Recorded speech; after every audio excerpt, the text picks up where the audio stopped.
Welcome everyone to this week's edition of ACSA's Pivot to Online Learning. I'm Michael Monti, and this is not my usual hair. With this series, we are hosting open online conversations about the impact of the coronavirus on our personal and professional lives. In the beginning, these discussions were intended as opportunities to come together to share practices about moving to remote teaching and to just talk about what's happening to us. We've been sharing our favorite teaching tools for design and communication. We've explored how to have a design build studio with no job sites or materials, and we traded ideas on how to teach fabrication without access to labs. Not that our discussions were strictly tactical. Our topics have addressed pedagogy and learning culture.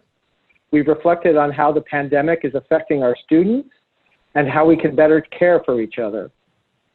So 6 weeks and 8 sessions in, we are starting to evolve our discussions a bit. ACSA will still provide opportunities to talk about what's happening now, especially as we head to the end of the academic term. But this evening's session is different. Our discipline is one that consistently looks forward. I believe we are, on the whole, optimists who improve the world with our own practices and research, and of course by giving students the agency to think critically and affect change. This commitment comes right from the foundations of our profession's ethics. So today's session is an attempt to raise our gaze to the future and talk about what a post-COVID-19 world could look like.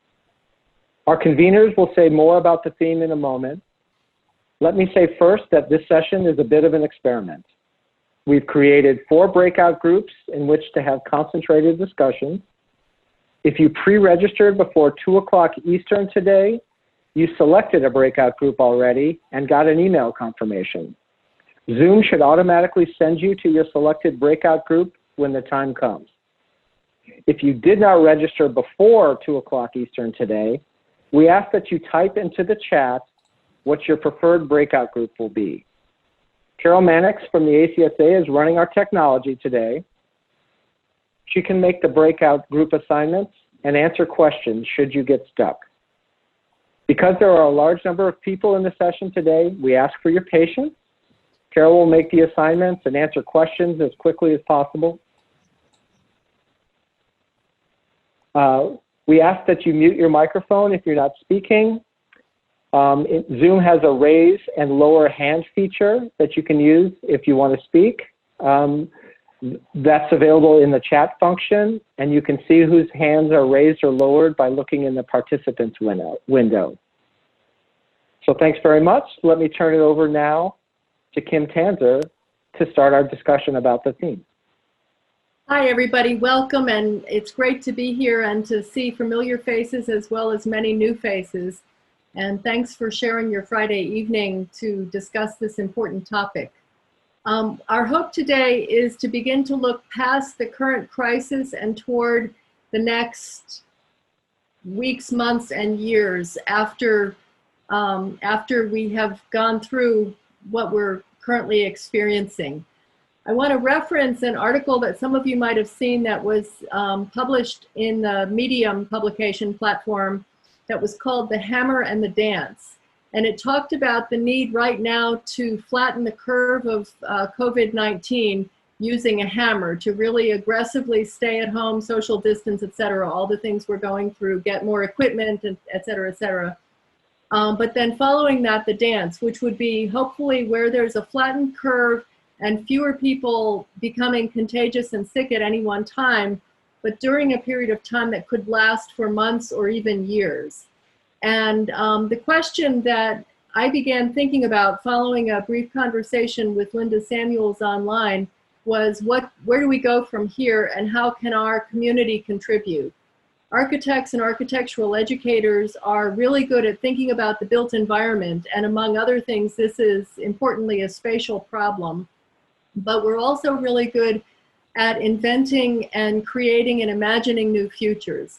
So I hope that in the next hour and a half and then beyond that, all of us will come together to think about how we can contribute to creating preferred futures that focus on the things we do well and the kind of world we think would make a better world for all of us in terms of equity and our environment and balancing, of course, economy at the same time.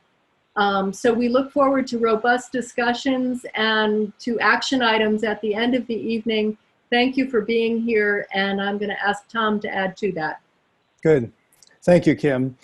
Rahm Emanuel, the former Chicago mayor and Obama administration chief of staff, once famously said, "Never allow a crisis to go to waste." He reiterated that recently in a Washington Post interview where he said, "We need to start planning for the future. This has to be the last pandemic that creates an economic depression. We're going to have more pandemics, but this has to be the last economic depression." And so in some ways, I see this gathering here this evening as really being about starting to plan for the future. How do we help ensure that that this future leads in positive, more equitable, more sustainable, more resilient directions? And if we can't prevent pandemics, at least how do we build anti-fragility into systems so that we don't have another economic depression? I think it also is an opportunity for us to address the already apparent effects of this pandemic, which has been to accelerate trends, both good and bad, that were already underway before the crisis. I mean, we already were seeing online delivery of goods and services replacing bricks and mortar retail. We were already seeing telecommuting from home versus in-person office work, or online learning versus in-person education.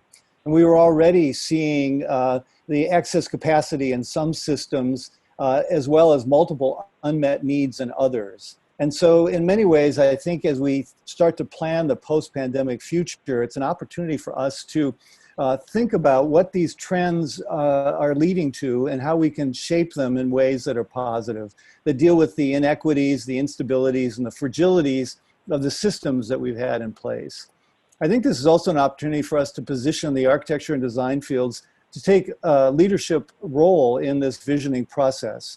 What role, for example, might the schools play in this process? How can we leverage our disparate capacities in more networked ways to have a bigger impact?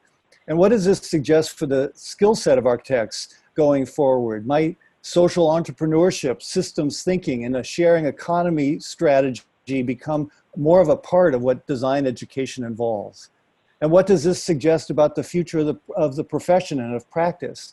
Might the greatest need be for the repurposing of all of the empty space that we will likely have at the end of this crisis, the empty big box stores, the empty offices, the empty large lot housing? And how can that be a bigger part of what architects do? I don't think we have answers to any of these kinds of questions, but we're hoping that out of the conversation this evening, as Kim said, we can begin to develop an action agenda that will really help shape what ACSA and all of our schools do in the future. So again, thank you for attending, and I think I'll pass it back to Mike. Thanks, Tom. We're going to ask the rest of our co-conveners to just give an opening statement or some comments about their approach to this. We'll start with Ken Schwartz. Thanks, Kim, Tom, and Mike for putting this together. In regards to higher education, to state the obvious, the pandemic has been a shock to the system of higher ed in so many ways, affecting every group involved: students, parents, faculty, staff, administration, alumni, donors, our practitioner colleagues in our enterprise, and perhaps even the public's wider perception of what constitutes higher education as well. My way of thinking about the question posed by the session leaders is to consider the present situation, that is, the immediacy of what we are all experiencing now, and perhaps into the summer sessions and the fall quarter or semester as well, while also considering longer range implications for the future. I've layered into this framework some obvious and not so obvious pros and cons in both timeframes, and I'll cite just a couple examples. Some of the big ones I see involve the dramatic increase in access to resources from one school to another in the form of lectures, courses, exhibitions, symposia, design reviews, and so on. Behind all of this has been a massive and sudden leap forward for many faculty members and practitioners in new modes of communication and collaboration, already impacting our teaching. and likely to be influencing collaborative research around urgent topics as we look toward the future. And speaking of research, clearly there are new and re-energized areas of exploration for which architectural educators are uniquely positioned to lead or join teams that are tackling some of the biggest questions that are confronting the built and natural environment, along with the social, political, and economic issues that are embedded in these challenges. On the negative side, people and systems have been severely stressed. This plays out with each of the groups I mentioned initially. And I would add that the financial challenges to schools, colleges, universities, and the students are likely to become crises in the very near future. And in some cases, they already are.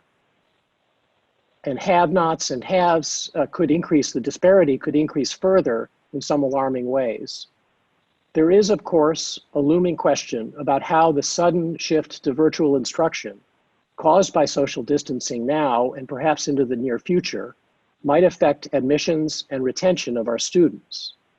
I hope our breakout group will be able to tease out more implications with the hope that some ideas will emerge organically from our discussion that might suggest positive individual and collective actions going forward.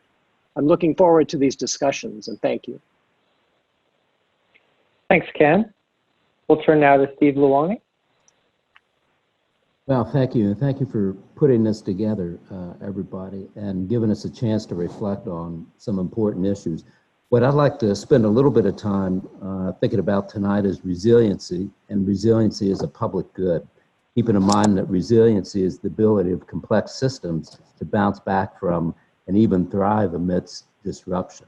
And it's been pretty interesting because, and ironic, in the discussion of resiliency, we mostly focus on sea level rise, flooding, earthquake, natural disasters, food insecurity, but we've never really addressed pandemics. It's not been a major part of the discussion. So I'll start from 30,000 feet out. This comes from David Quammen's Spillover, an incredible book that talks about these issues. But one of the signal lessons from the study of zoonotic diseases, that's animal infections transmitted to humans, over the last 70 years is that zoonosis may spill over more readily within disrupted ecosystems rather than intact ecosystems. So this is something that we're going to have to live with more because urbanization, deforestation, resource extraction, and other disturbances that are anthropocentric, are particularly in tropical and subtropical ecosystems where millions of viruses live, increase the possibility of outbreaks and pandemics. So our own human activity now is going to generate more of these. This is a new reality of the Anthropocene, the age of man, and likewise the age of human-dominated ecosystems. Keep in mind that between 1981 and 2011 alone, more than 30 million people worldwide died from zoonosis. And so what does this mean for our human support systems like public health, food systems, and community infrastructure? Well, in the area of public health, I think we could take example from our Pacific Rim institutions in Hong Kong, Singapore, and Taiwan that have managed this crisis fairly well. Their systems highlight the role of preventative care and risk management in epidemiology. Conversely, our Western care systems emphasize delivery of service once one is sick. And like all contemporary markets, our healthcare, which is essentially a market, really lacks public goods like resiliency, scenario planning, and preparedness for unforeseen events. Our food system challenges are acute as well, with the closing of schools, universities, corporate cafeterias, and restaurants. Keeping in mind that Americans spend more than 50% of their total food budget on what's called food away from home. And most of these supply chains are local, and those are the supply chains that have been devastated by these closures. So small grocers and processors have perishable crops with no markets to sell to, and they've been shut out of the big chain grocers who dominate supply. In turn, what's happening now is that many of those farmers that can't have no market to push produce and fruits to will not plant for the summer simply because there's no market, no future market for that, and they lack credit. The nutritional needs of economically disadvantaged children, the infirmed, especially seniors, have also been disrupted. So this is a chance for us to really think about the missing middle agricultural scale that has been really quashed by industrial ag, and precisely that scale that is coming back in many communities. And finally, thinking about our city's foundational economies, particularly our utilities, transportation, energy, and waste management, all based upon ratepayers for services. How will the unemployed pay for the utility bills? We will need regional strategies to secure these services for our communities, and perhaps even looking at more public ownership of utilities, or at least public ownership management. Likewise, the economic fallout for affordable housing is pretty grave as well. In fact, economists are predicting that there'll be a commercial mortgage crash simply because landlords won't be able to collect rents, and they too have mortgage payments due. Up to 50% of landlords, or 50% of rental units are owned by small landlords. So finally, just in closing, I'd like to say, we need to think about this notion that markets are fragile. They collapse in black swan events like this. If our human resources are to persist as anti-fragile systems, that is, those that grow stronger with disruptions, they will require policy and planning for the public good. So resilience, recovery, and thriving rewards planning, and that's precisely what designers do so well. Thank you, Stephen. We'll go next to Shannon Cripps, who's on mute. There we go. Yep. It's great to be here and to be surrounded by all of you. I feel so isolated, and it's important. I think this is a kind of feeling that a lot of our underserved community members feel. I feel for those that we're all feeling this experience of Maslow's, basic needs, food, water, shelter, clothing, those sorts of things that sustain us. And I work with community partners in Kansas City and know that this is a often common and regular feeling that they experience. And so I even think of how are they communicating through the internet? Do they have access? What are their fears? Their unemployment, right? I feel privileged to be supported by the university and certain access to capacity to continue on. So, I think well put. This is disruptive, and what is it that we can do? What are the relationships and trusting relationships that we've established already, and how do we build on those? I know that we are working and finding ability to provide food. New innovations are happening.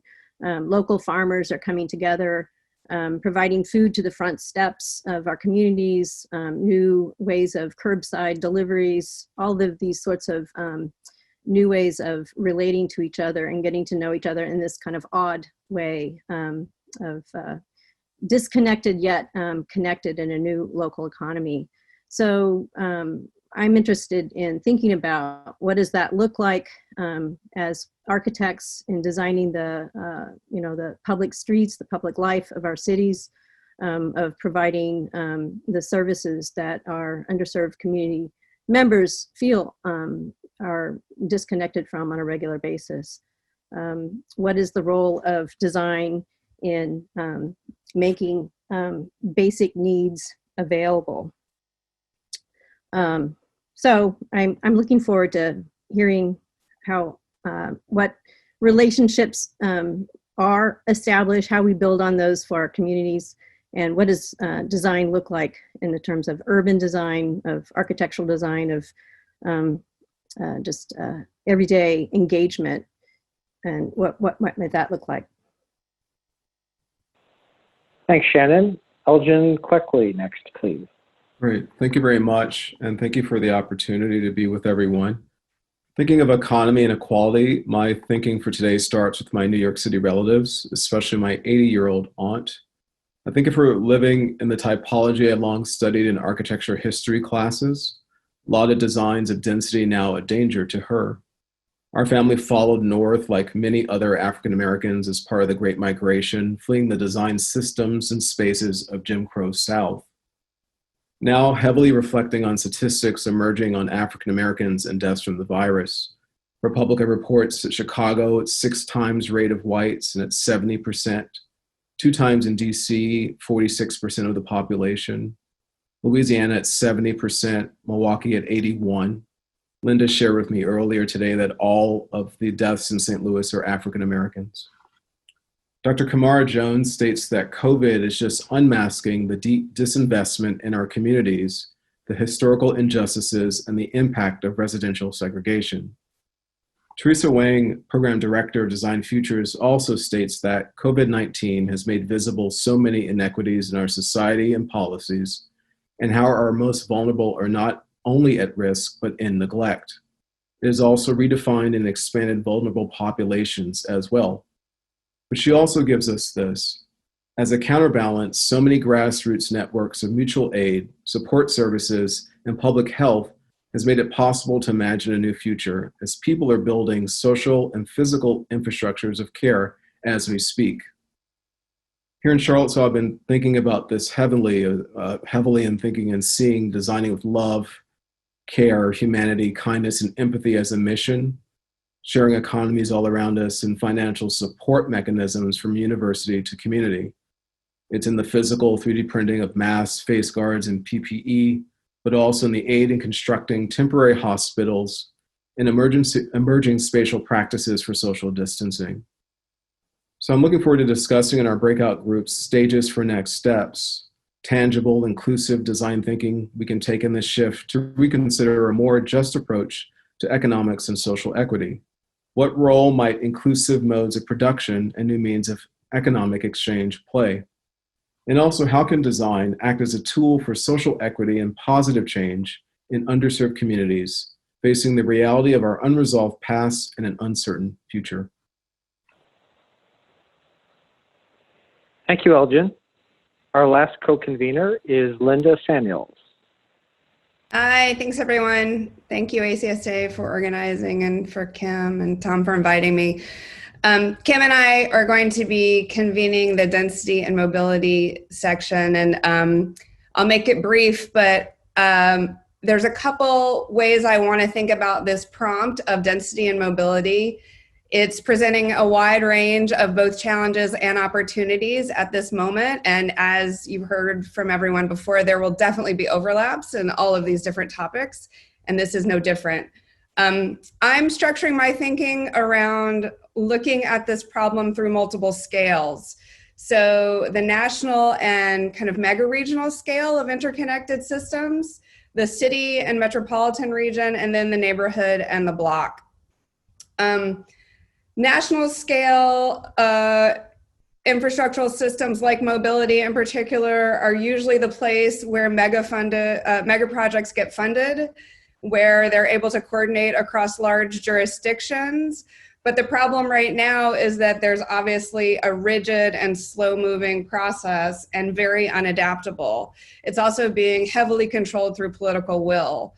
So it's a difficult place to intervene in our systems to make them more adaptable and flexible, but there are ways and technologies where new things are happening at that national and mega regional scale. The questions really at that national scale, I think right now have to do with logistics. So we're seeing this unbelievable agility in something like Amazon. You know, we've talked a little bit about e-commerce. Amazon is our largest e-commerce company in the globe. They will eventually, after this, they're hiring 115,000 people, which doesn't seem like a lot, but we're laying off millions of people every single day. So they're a company that's committed to 100% renewable energy by 2040. They've signed on for what they're calling the New Climate Agreement, which is to agree to the Paris Accord 10 years in advance. So what does it mean to have 900,000 people globally working for a country that's committed to renewable resources and that's taken on a large share of the US market at this moment of a logistical nightmare?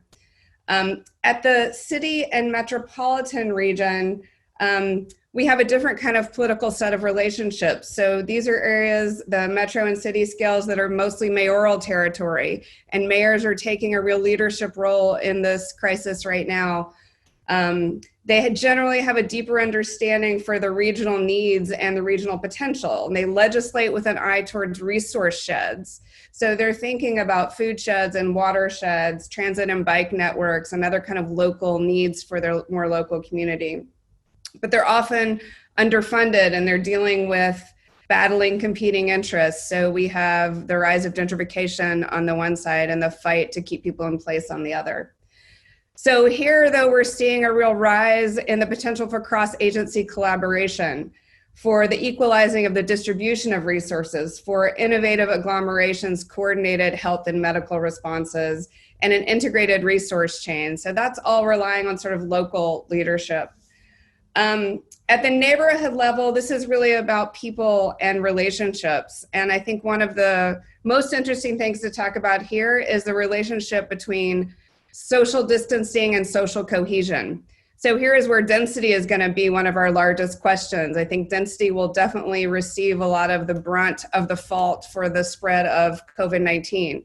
Yet we know the advantages of density are huge. We know the advantages to innovation, the advantages to energy use, the advantages to shared resources are really high.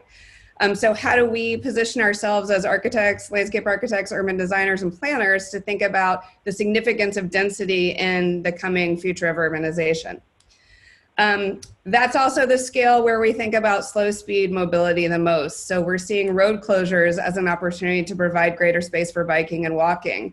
We could use this as a form of tactical urbanism, top-up urbanism, pop-up urbanism, as a way to test different kinds of situations when we wouldn't normally be able to do so.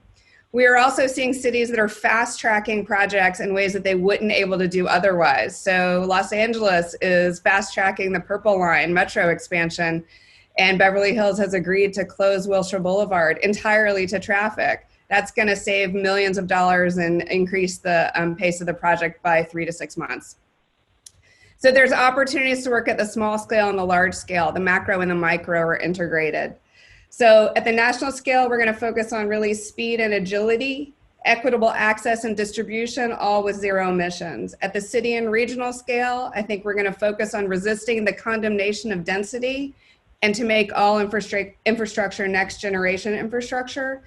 And at the neighborhood and block scale, I want to talk about celebrating the benefits of social cohesion while providing room for everyone to develop their own spatial resiliency. Thank you, Linda. It's time to move to breakout rooms here. The last section is the report outs from the breakout rooms. Well, let's hear what everyone talked about. Who wants to go first? Shannon, Steve? Sure.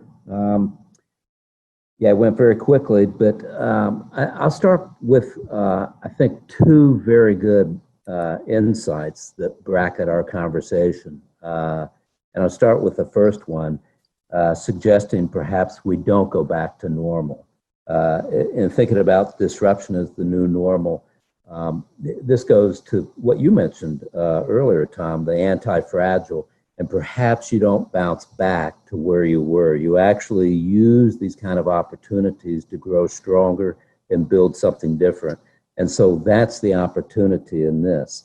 And it leads me to the bracketing of our session, where we ended with the question of what it means to be public, and the role of the public, I think is something that societally we'll have to ask, but also in the culture of architecture. We touched on it, but never got the chance to dive into it. This is a question that architecture has been struggling with for a generation, what it means to be public, and how does that enter into the discourse? How does that push us beyond the object? What are the questions that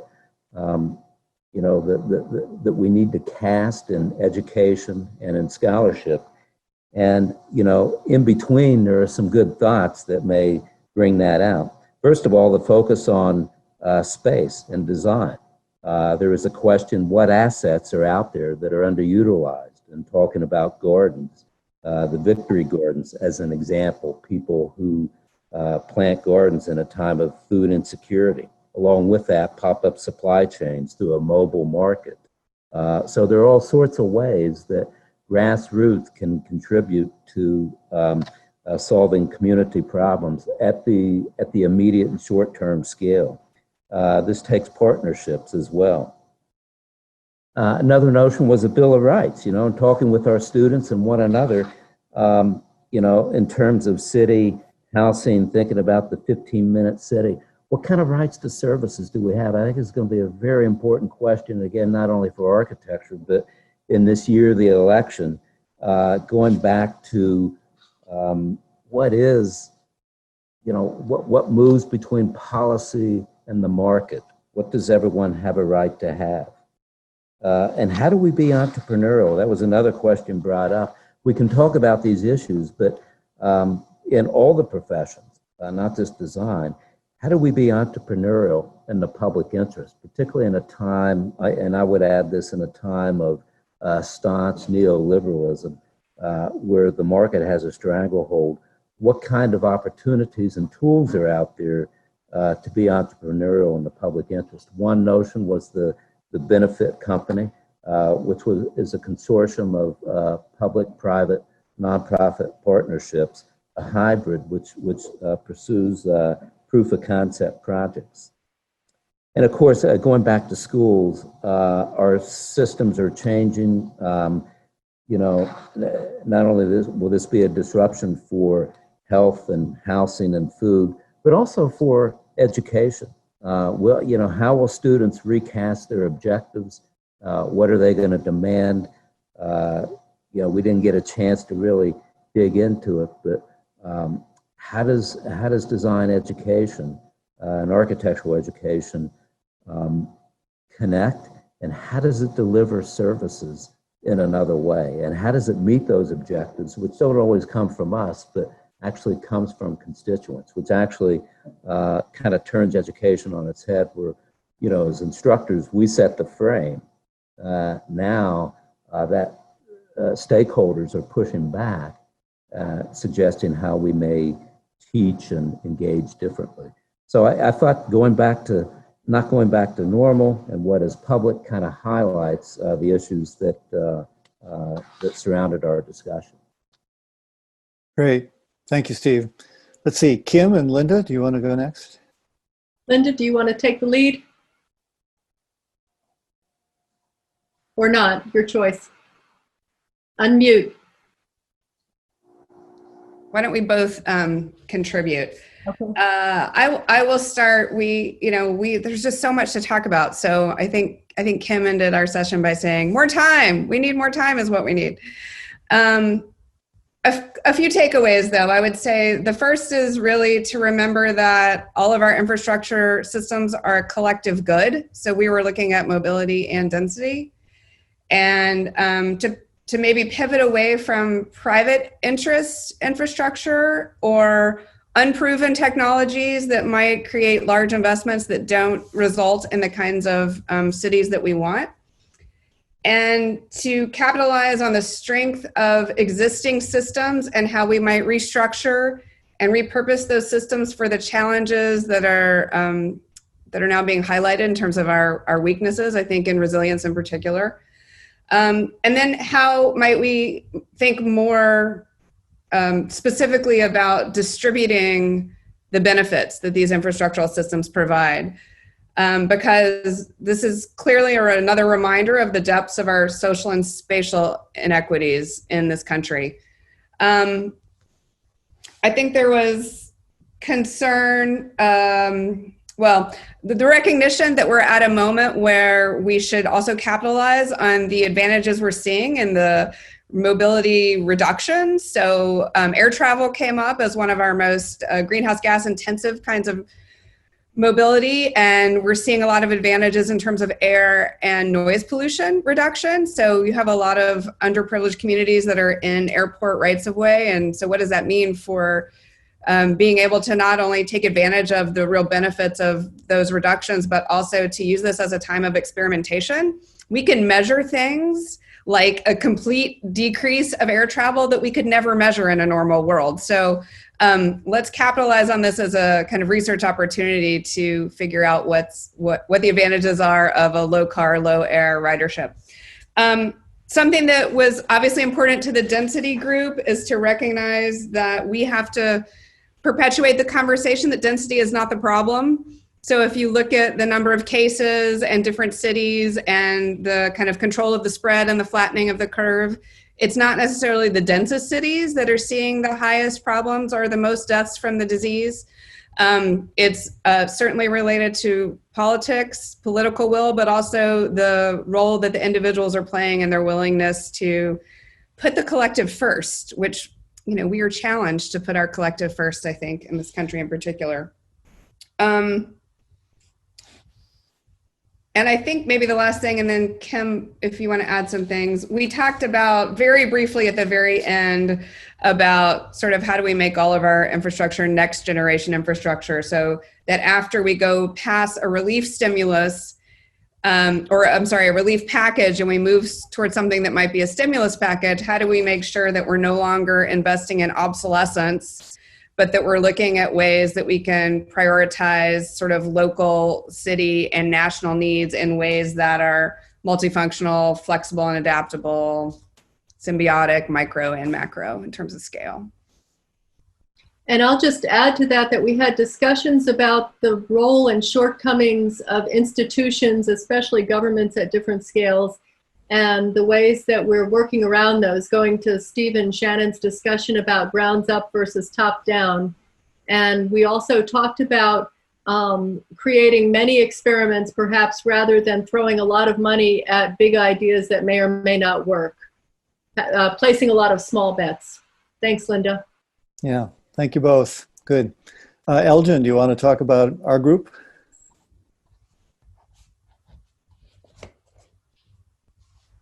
Unmute. Unmute. Do something was off. We had a robust countrywide discussion and came up with a series of action items. First, thinking about community design centers coming together and setting an agenda. This would be a national and also a sharing connection, but also a moment of support, a support network for this time.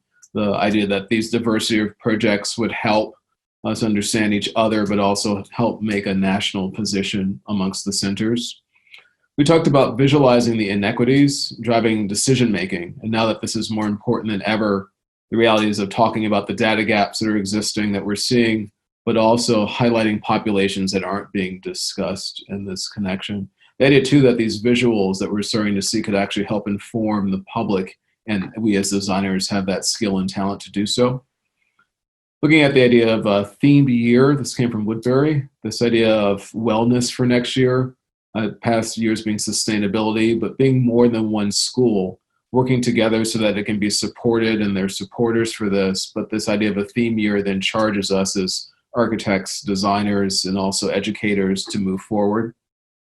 The idea that there's grant funding that looks at research partners in unconventional manners, and this idea then helps us reframe the problem. This also then can attach itself to pipeline programs, and this idea of connecting in these different ways and also new and unconventional ways.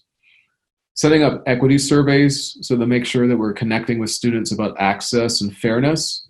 This overcomes some of our issues with the structures and the spaces we're seeing. We also talked a lot about emergency tech funds that connect with this and software, but also another kind of this connection that can come out would be with alumni support. We also talked about internet being a public utility, which is a great connection and way of looking at this in this situation. And lastly, looking at designing metrics for short-term and long-term costs. The idea that this connection with housing would help rethink the future of city government. And so setting these metrics and thinking about what short-term and long-term costs of those infected in housing could help us reframe the question. Great, Elgin. Thank you. Thank you. Let's see. And finally, Ken and Mike. Mike's going to take the lead. Okay. So we had a good discussion. In some ways, I felt like our discussion really sought to reclaim or reframe some of the core concepts or core commitments of architectural education. There was a proposal to think more about the influence of what we do on culture, and not to focus so much on technical design or the central role of design, kind of conceived of as architectural design and architecture being an autonomous discipline. So design being thought about in terms of systems and the people that we serve. It was noted there's a lot of collaboration already happening among schools, but it's really been ramped up in light of the pandemic. We're hearing this in the previous 3 conversations, the need to work more collaboratively across schools. We talked about the impact on campuses and academic labor. There was a suggestion that by investing less in our physical presence on campus and really seeing this as an opportunity to be more out in the community, working with potential clients or community groups, or not just ourselves, we can again begin to reclaim kind of the ethical basis of architecture and assert what's more important. And I think there was, for us, those kinds of commitments, I think, tie back to what Elgin was talking about. There are there are centers, there are teaching institutes that all can find common ground, but if we can come together and have messages together, you can go influence policies, you can influence foundations, you can influence architectural organizations, licensing organizations, to try to emphasize what's important and what architecture can do in a post-pandemic world. Can help me if there's more. Nope, that's great. Thanks, Mike. Well, thank you all.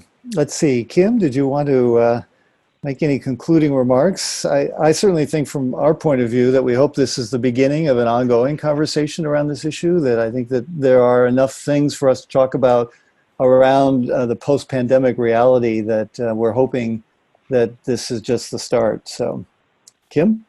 Yeah, and just to echo that, thanks to all of you for your time and really good thoughts on very short notice.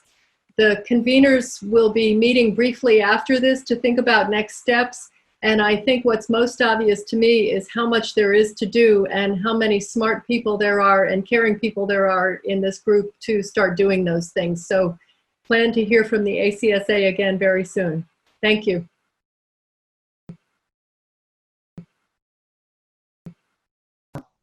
They don't purchase it for groceries at home. And so what's happened because of the shutdown, the city, along with nonprofit partners, are setting up a kind of, newly put together pop-up supply chain, which is trying to get this food to consumers. So it becomes a kind of makeshift wholesale market maker where the city's involved to get these kind of things to happen. Otherwise, there is the real threat that most farmers won't proceed to the summer for planting during that season. And I suspect you won't see many local governments taking on this kind of activity. So I think we're probably unique in that sense, where local government actually sees food as part of public welfare. Do you think it depends on the size of the city or the government and how adaptive and able or they are to adjust and support local economies? I mean, what is the role of government? Any thoughts on that? Well, I think a lot of that's a cultural issue. I mean, it's still, we're a college town. We're about 80,000 people. So it's actually small enough, and it still feels like a kind of 60s hippie town. And so there's that kind of remnant discourse about well-being, and there's still people dedicated to those things. Certainly that's not statewide. And in fact, statewide, housing and food is seen as a private matter, whereas in some cities like ours, it's seen as a matter of policy.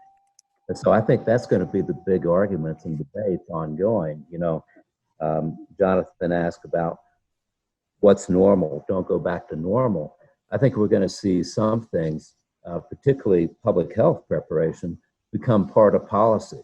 And that's going to be a big debate that we're all going to have to figure out. And our election is probably going to bring that to the foreground is, what's up to the market and what's up to policy.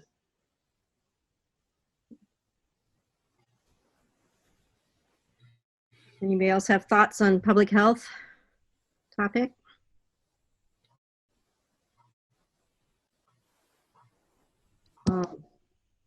Good. I know that we have a mobile market that's on wheels, and we bought a beer truck and we turned it into a grocery store, and we were preparing to get it on the road.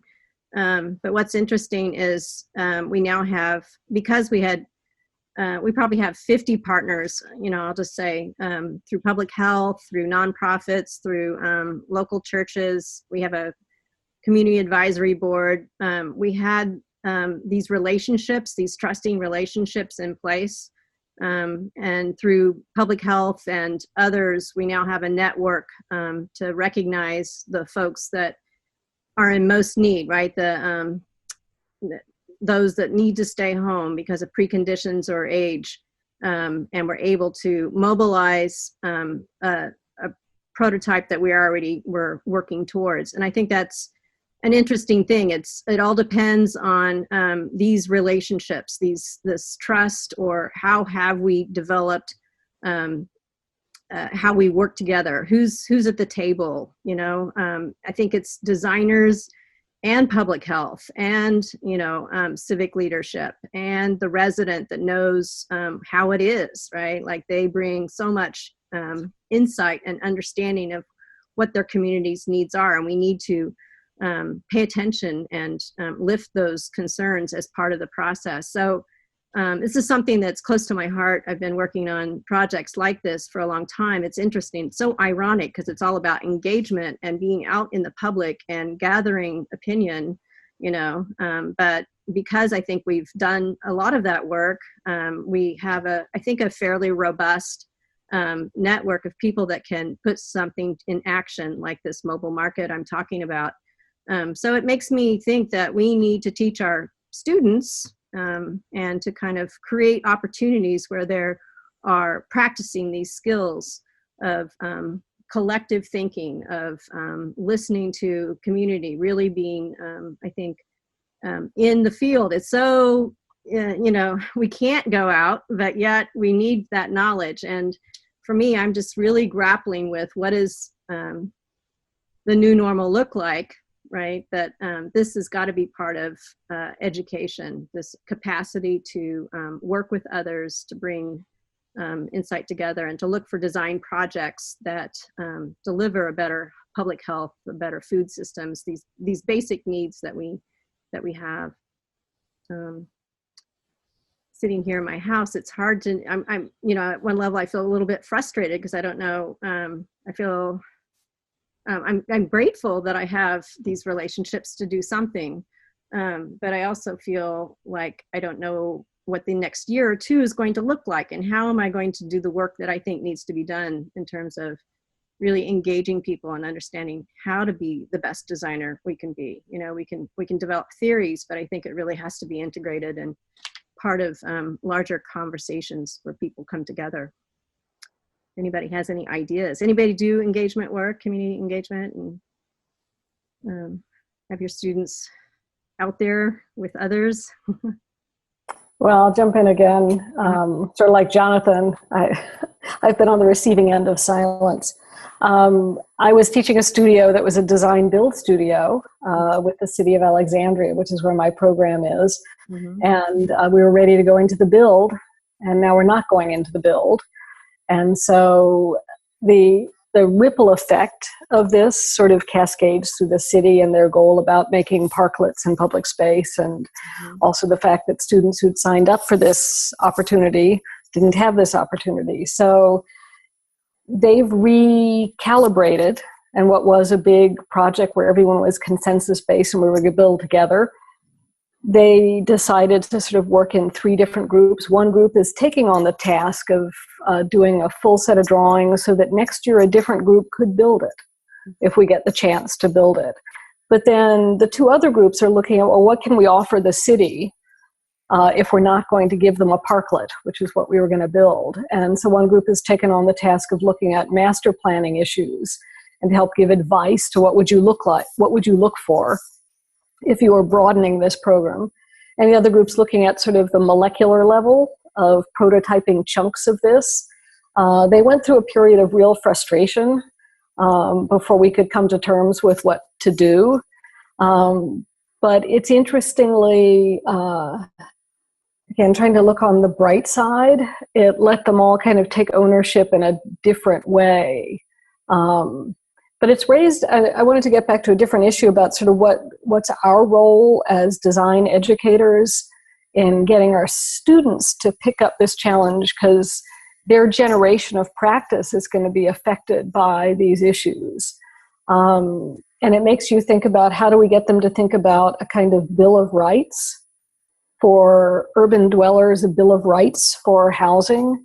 These are not things that, when we hand off all of the development to the private sector, we're not used to sort of thinking in those terms. But does everyone, it gets to this sort of 15-minute city idea, does everyone have the right to walk and acquire certain services? Or does everyone have a right to step outside, so a balcony?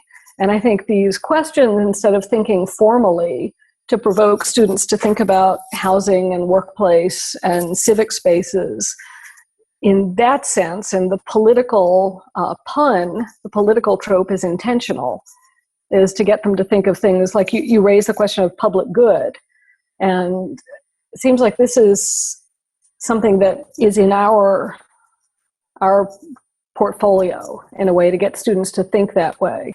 Mm-hmm. Instead of just thinking of what looks interesting. Mm-hmm. But I'd love to hear from someone else. I'll jump in. I live in a great small city just west of DC, Frederick, Maryland. And I'd like to change the conversation a little bit. What I've been working on lately is how to be entrepreneurial in the public interest. And most of you probably have seen Congressman Raskin.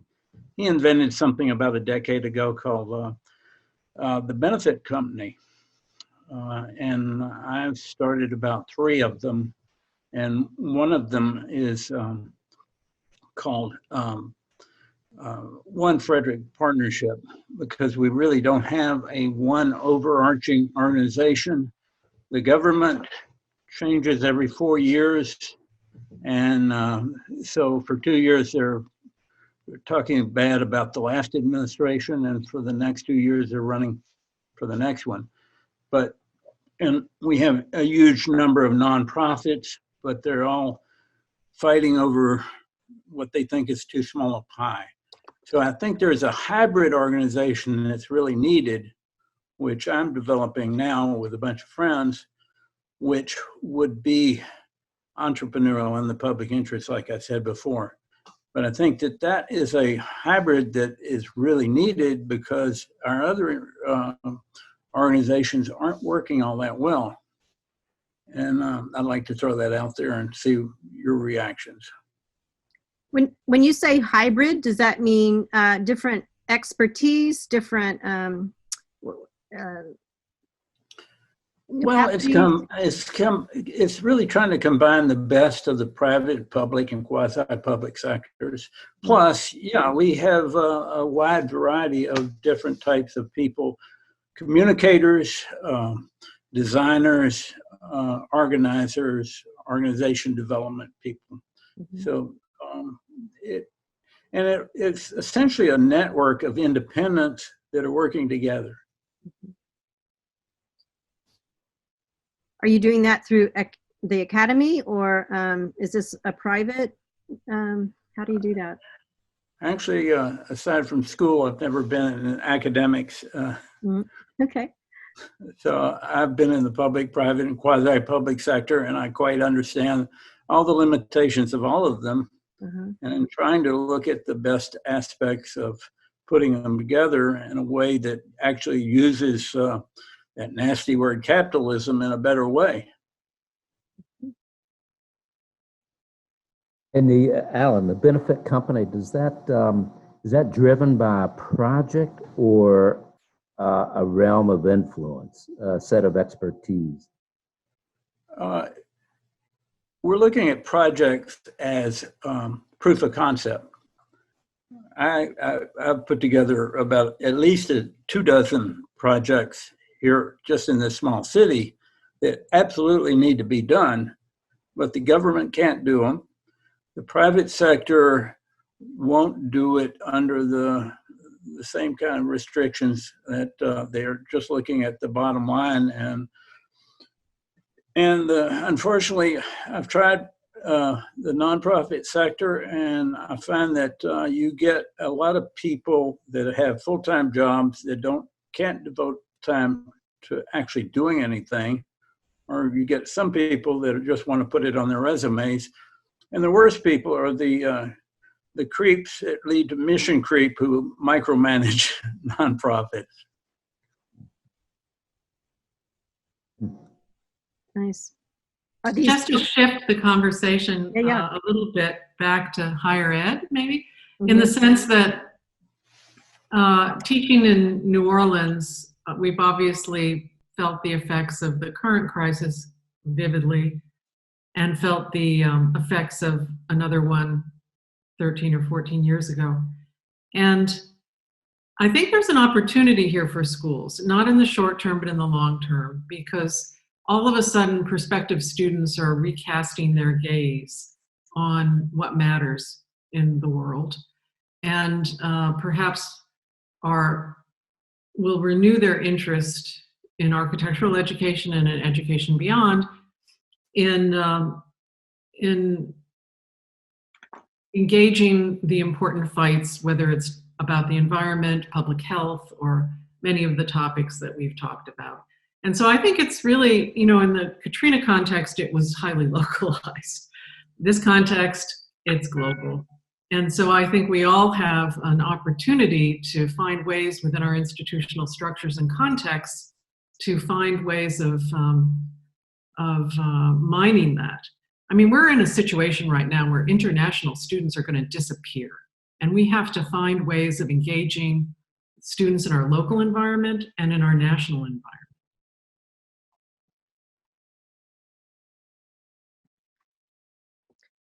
Really interesting. Do you think that entails the way we deliver services as instructors? Well, I think it's more about, I suspect that we will get back to in-person learning. It will, obviously there's a huge shift. Online learning will take a more prominent role, but in institutions where it's the tradition and the soul of the institution, we'll get back to propinquity. And that's, I think, an important thing for our future, really. But not for every institution. It will vary. There will be huge changes.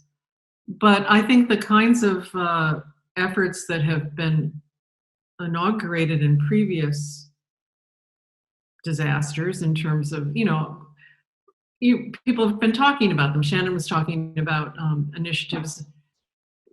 All the schools have initiatives in these areas. Arguably, do they become more important? They will certainly get analyzed in terms of their impact, and we need to think more about that. It'll be interesting to see if the sort of the renewed formalism in many schools associated with representation and about design activity, whether that can survive this crisis. It'd be interesting to me.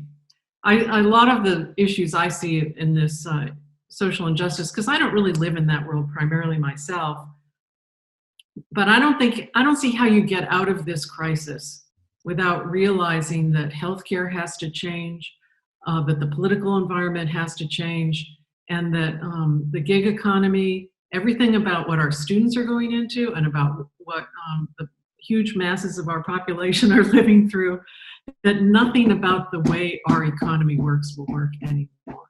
Anyway, I'm going to mute myself. It's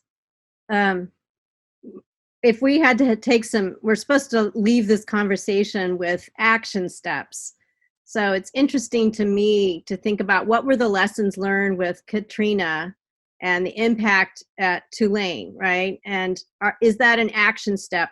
Were there certain things that were put in place, conversations, what was the new normal? And could we gather that and start to form what would that inform us, or is this totally different? Or are there other, we're going to have climate change, we're going to have so many disruptions, that is the new normal. Disruption is the new normal. And I wonder if there are common factors of ways that we should think about how we operate as a discipline, how we work with other disciplines, and with our community, right? Has this book been written, or have we extracted information that could be useful to us? Could this be an interesting action step to start to put forward some thoughts about where education goes?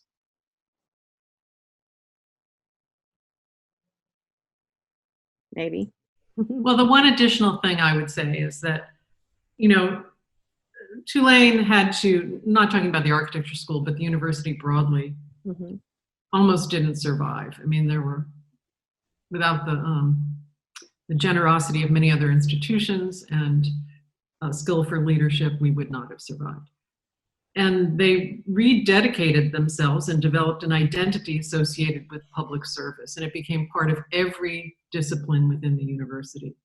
And it became an attractor for students to come there. Now, this is a different kind of crisis. But I think at a local level, a rededication to what it means to be public is something every institution can do in every discipline. You mentioned books. Go ahead. And I see a lot of people, I'm not in a room where my books are, but one of the things that's sort of interesting is that there is so much information that's being lost.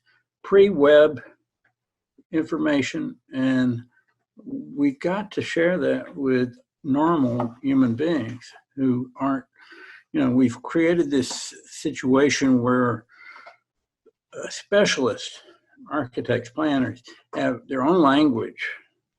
That's probably why Strong Towns is surging in a lot of ways, because they don't use acronyms but I think it's really critical that we get this information to just regular folks, because it's all about how we live together. And one of the things I've been I know people that have huge collections. There's a guy named Andy Houston who was at HUD for years. He has the Albert Ross collection, about 80,000 documents that are sitting somewhere in storage, the Albatross collection. And I think that we really need to, and I just picked up Death and Life of Great American Cities, and it was $1.95 when I bought it. And it's very brown, but one of the points that somebody's been making is we should be reading this from the back forward. Nobody ever got quite back to the back chapters, but the back chapters are really critical.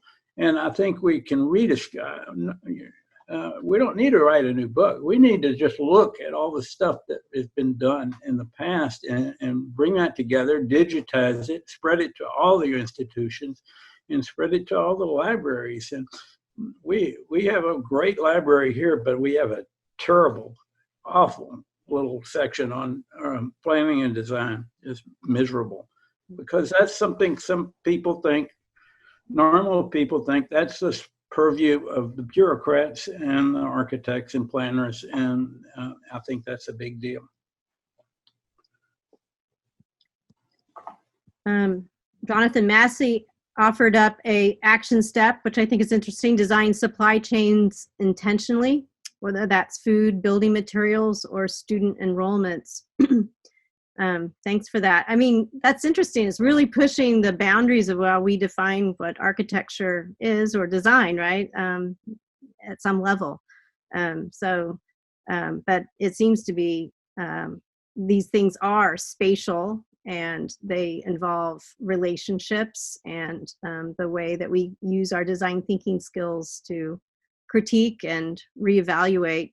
Maybe it's even like recording some of the innovative food practices and systems are being changed now, right?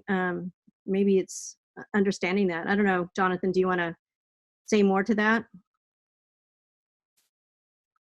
I mean, as a person responsible for enrollment management, the topic that Judith brought up has been foremost on my mind over the last couple of weeks.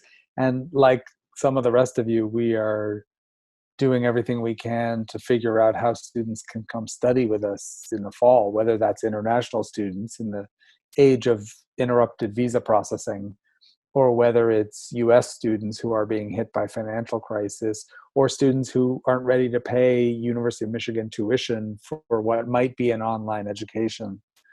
And so that intentional design of the student flow that Judy, you were talking about, it really resonated with me as like, that's what I'm doing now. But when I think about how we might change pedagogy around your topic of a rebalanced hierarchy of needs, I feel like supply chain is where my thinking goes. In as much as we now are all reflecting on how our daily needs are met, how our extraordinary needs are met, whether that's masks or ventilators, how globalized supply chains have both made us more vulnerable and made us more resilient, and also how highly localized sources are, on the one hand, vulnerable, and on the other hand, super helpful in moments like this.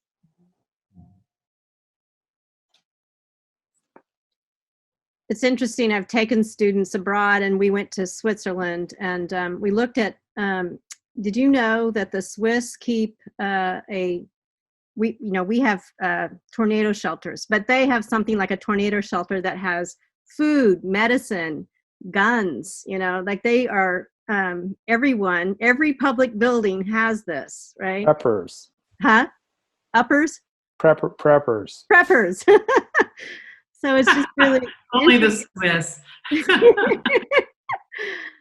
So it's got me thinking about, and that's kind of what I layered on my students' project, which was really a kind of community outreach storytelling center. But what would a public building look like in a state that we are? How would we distribute food? Can you design spaces in the building that might be, isolation or health support? Should our buildings be designed to have something embedded in them to help us think about these supply chains and distribute it and predict it and have it in place, rather than, having a disaster, not being able to respond? Go ahead, Judith. Yeah. Well, I don't see how building design is going to solve that problem.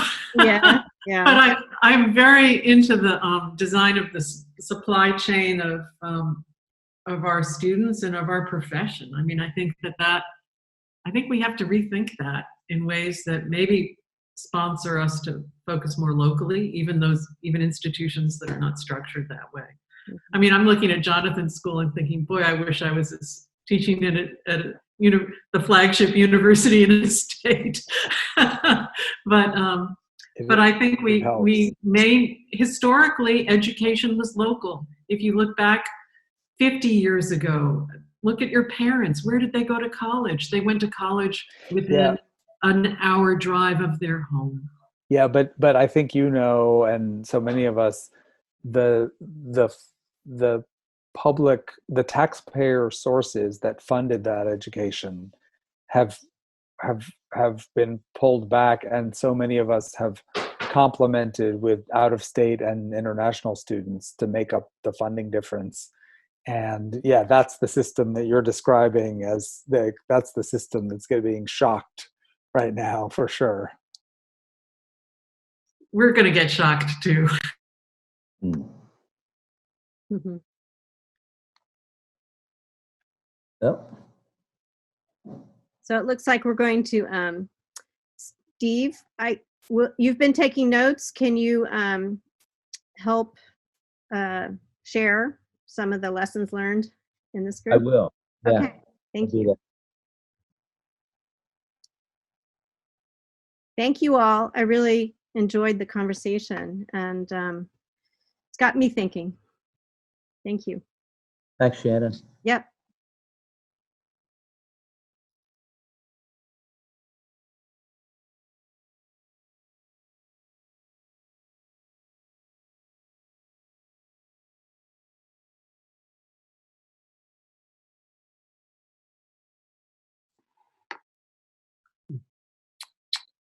Welcome, everybody. Thank you for joining our room. It's always good to see when it works. Yeah. So Elgin and I thought that, so Elgin is going to kind of lead the conversation, and I'm sort of going to be the moderator. So I'll be watching for raised hands and things like that, and calling on people, and Elgin will be our fearless leader. No worries. Thank you so much. Everyone's clear if you hit on participants down there at the bottom. If you click on that right at the side, it says raised hand. And I apologize as I teach a class to 102 students on Zoom. So if I do any sort of teaching-esque things, I apologize in advance. It's just it's habit by now. But I'm so glad that you're spending your time this evening to discuss this very important topic. And it's also great to see some familiar faces, some new faces as well. Part of the idea of this conversation is to come up with action items, to think about 2 or 3 action items that we can think about when thinking about economy and also equity. But also in early discussions we were having today, we're thinking about, is this something that's within your school? Is it a course? Is it an ACSA connection? Is it partnerships, research, or strategies? But overall, to be really honest, I'm really excited to have this conversation. I feel right now it's more important than ever that we as a community speak with each other, and this idea of collection of ideas can lead us forward. So with that, more than happy to start to have a conversation on this topic. If anyone's interested in raising your hand there at the side, I like to be able to do it physically too. You can start from there. So Tom, was that your hand raised, or were you just saying hello? I'm just saying hello. Exactly. There you go. Anybody want to kick us off here? Well, maybe I'll just start to say one of the ways in which I thought of this session, my house is across the street from a school, and I've been watching all the last few weeks them using school buses to load food on and delivering the food to kids and their families who are food insecure.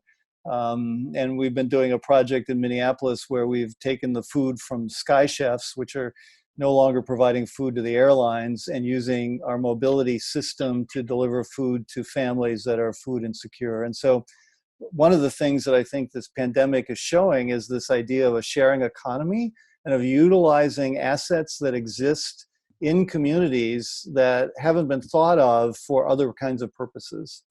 And so around equity issues and around meeting the vast number of unmet needs in our communities. And so when Elgin and I thought about this session, we thought that this issue of a new kind of economy and around equity was something that our discipline could contribute to.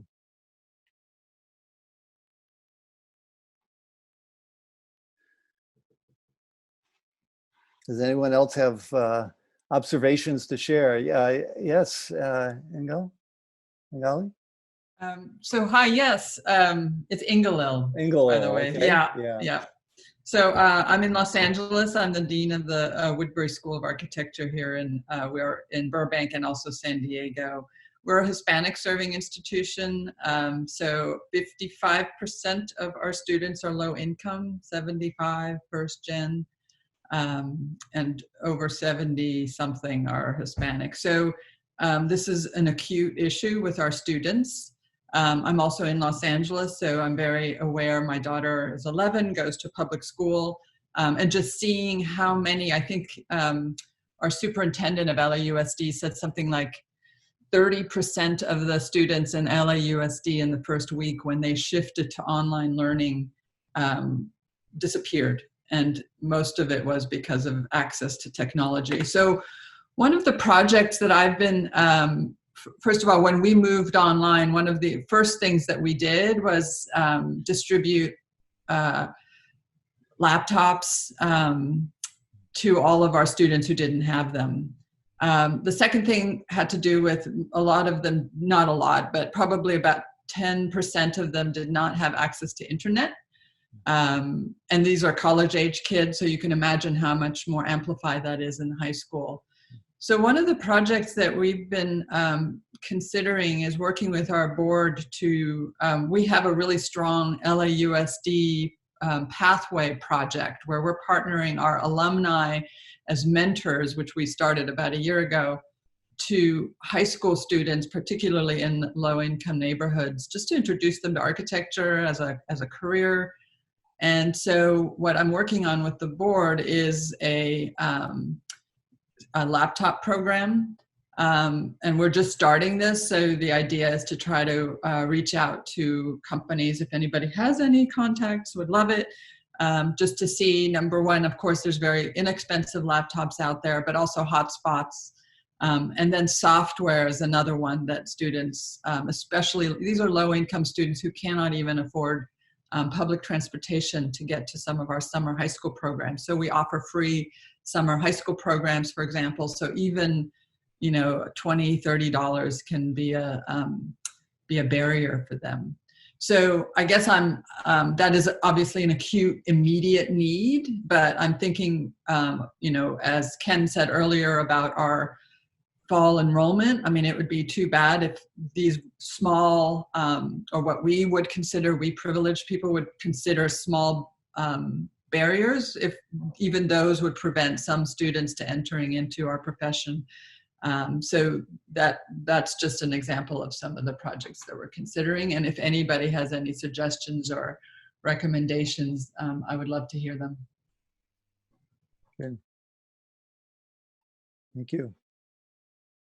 I just wanted to add to that, at UVA, we set up an emergency tech fund. And so students can go through student financial services to get financial aid and support. And there are a couple local Wi-Fi networks which have increased hotspots to make this happen as well.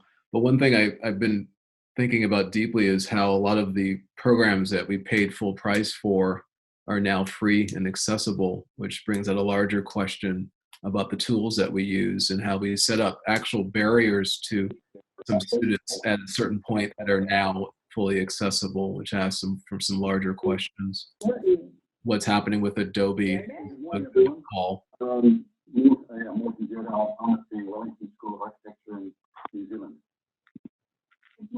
It sounds like somebody hacked into our call. Yeah. No, it's a Zoom bombing. Somebody from New Zealand. I know, right? I'm going to turn their audio off down there. Yeah. Maybe I can take that. Oh, there we go. They're out now. Okay, good. Thanks. At least it wasn't obscene. I know, right? Let's see, Jeffrey?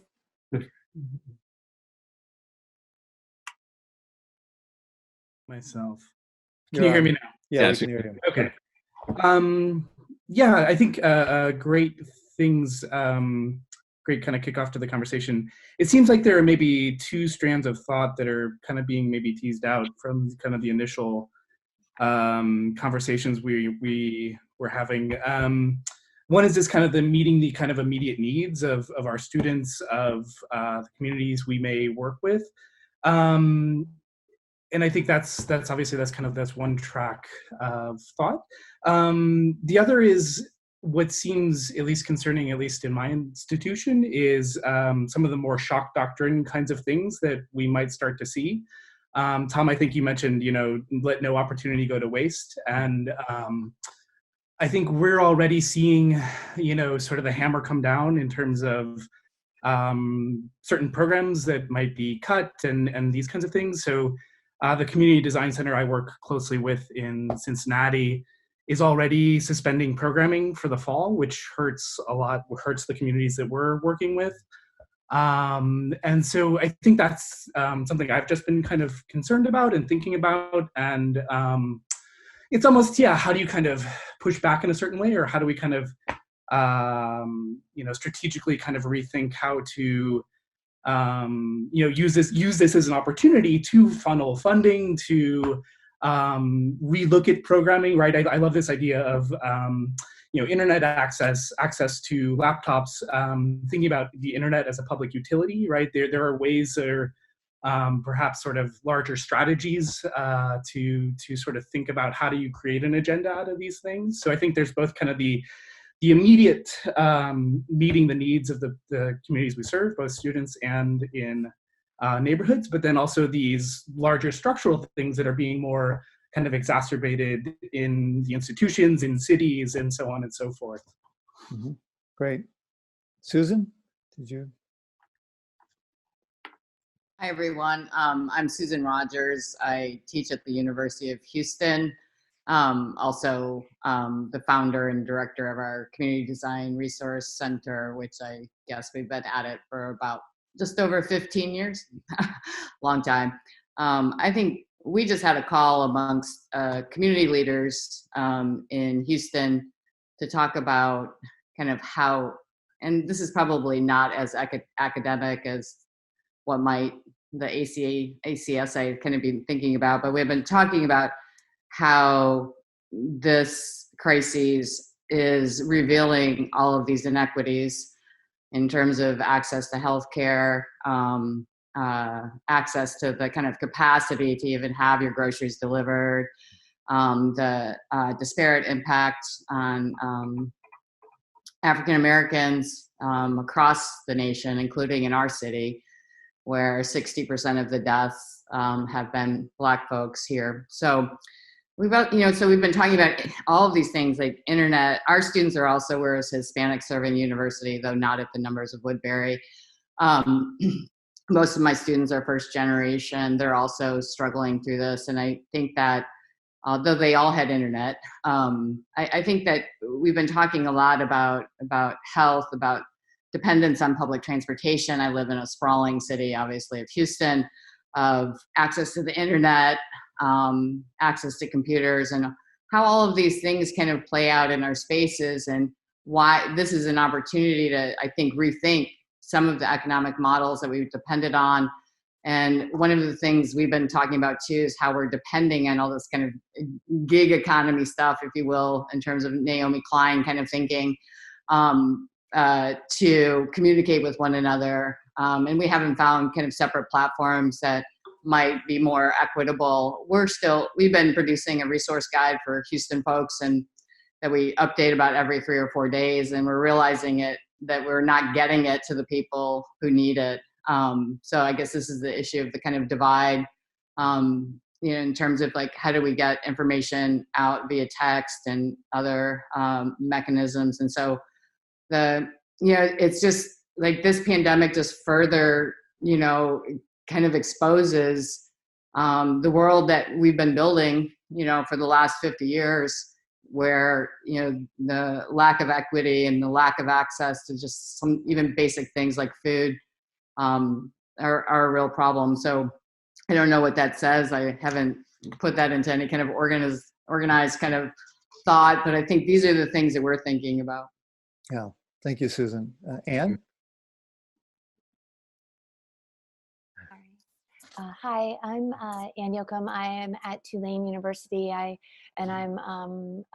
run our Community Design Center, the Center for Collaborative Design, what used to be the City Center, if you knew of. We've been around about 15 years. I think the questions around economics and equity that I've been throwing around and that we've been talking about, there's so many layers to all of this, but I think one of the questions I have, and I'm not I always say hashtag not an architect. I don't come from architecture and design, but I teach at the School of Architecture. I come from a public health background. And so one of the things I think that I've been thinking a lot about knowing kind of architectures and design history and who architects have served in the past, at least in the United States, and more broadly thinking about like what's the role of architecture and architects and designers moving forward as we like all these inequities that most of us knew exist. I think all of us in this probably room knew existed. So what does that mean for us moving forward? And, you know,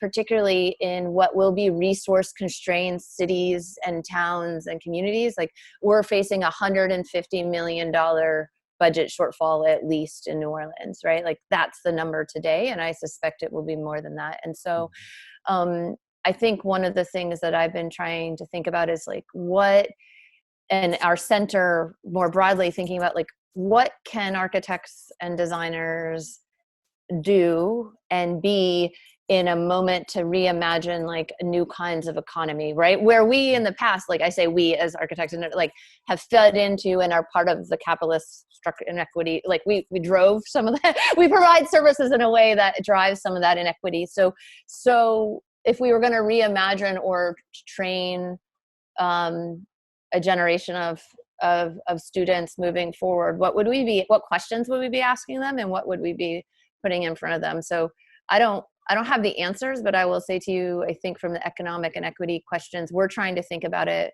in both the short term and like obviously our economy is going to need to be completely, I don't know what will happen in New Orleans.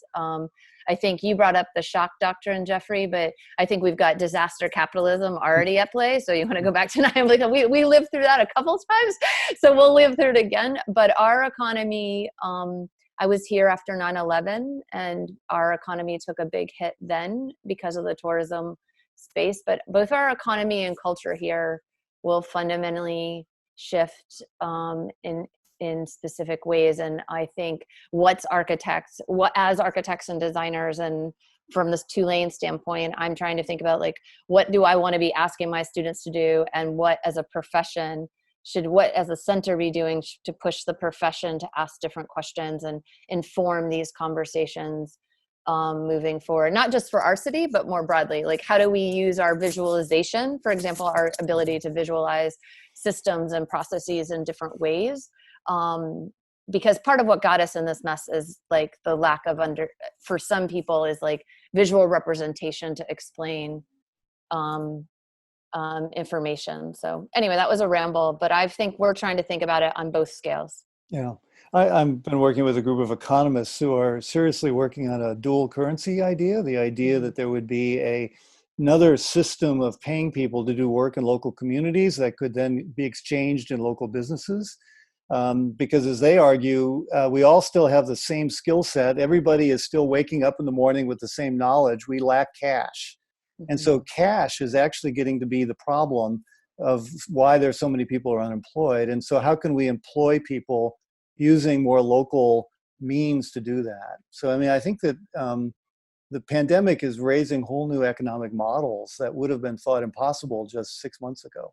And I'll just add one thing, like one of the amazing things that's happened here, that it's an immediate response, but it is thinking about like who does what in the economy, is that, you know, funds are being raised, like many of you have these feed the front line models that are happening, but funds are being raised and then by our Feed the Front Line is being started by a crew in New Orleans, which are walking crews. And so anyway, a crew is running a Feed the Front Line, which is then raising the funds and employing artists and musicians and our cultural bearers that are out of work to deliver the food that's being produced by local restaurants. And I know that's happening in a lot of cities, but like that's like fundamental to the New Orleans economy are those three things. And so that's one of the like kind of not new forms of economy, but new systems that are playing out.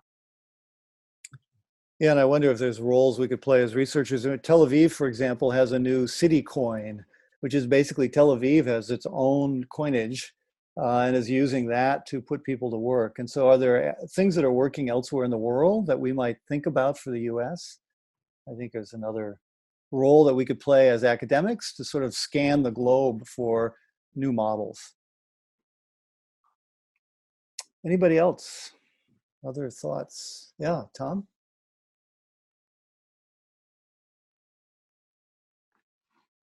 I think you're still muted. There we Tom. go. There Okay. you go. Yeah. Hi, everyone. I'm at Oklahoma State University, and we have the highest, I believe, the highest proportion of Native American students of any university in the country. And do you have any idea how the virus has been affecting the tribes? No one does.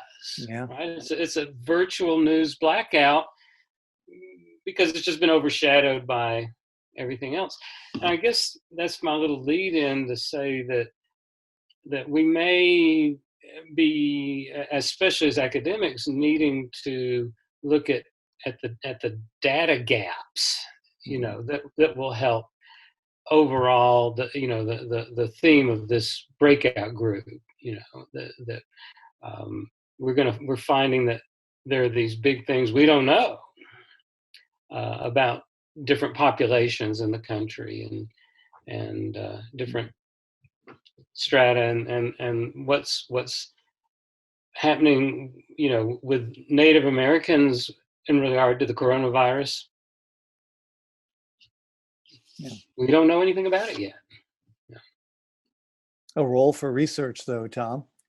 I mean, yeah. the Academy can go out and find that information. It would be interesting to think about, and this is something, it's a reality here in Virginia between this idea of data gaps, but also representation. You might have heard just an hour south of here, Liberty University went back into session. There's a high belief system in our state, depending on your political and your beliefs, that this is or not real. It was deep enough last night when you wear a mask to the grocery store here, you're made fun of and by others. And so you do think deeply about the reality of how is the information being designed that's being told. I mean, we have to design a sentence, we design a graphic, but also these belief systems now are putting people's lives at risk. Students went back to Liberty just an hour south of here, and there was 12 cases in a matter of a week, of course. I was going to say that, talk about a self-defeating strategy. Right. The student body all gets ill. Exactly, right. And the students, unfortunately, were allowed to go back to their dorms, but not to classrooms. Nadia, you had your hand up. Yeah.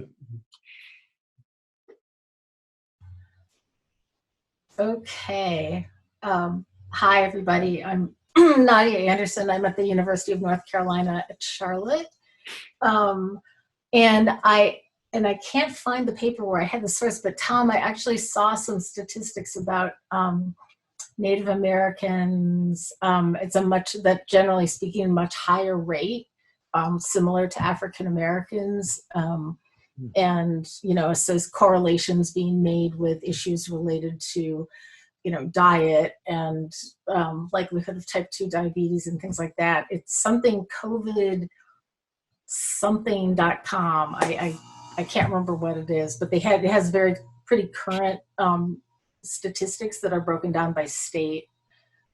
Anyway, so I've been thinking a lot about sort of economic model, and lately I've been teaching work dealing with affordable housing, which has been a huge topic of conversation here in Charlotte for, I don't know, a good 5 years or so, but nobody seems to be able to, to do much. I mean, yes, there are units and it's always a discussion in terms of numbers of units. And of course, we have much, much higher percentages now of African Americans, low income, people who are, and people who are also most likely to be now laid off from work and will be more on the edge. I know that one of our public health research groups has been working with people who are in hotels right now, and in incredibly overcrowded conditions. And I have been thinking about the fact that our decision making as a banking city, we're sort of like the hyper neoliberal capitalist center of the world, it feels like. And so the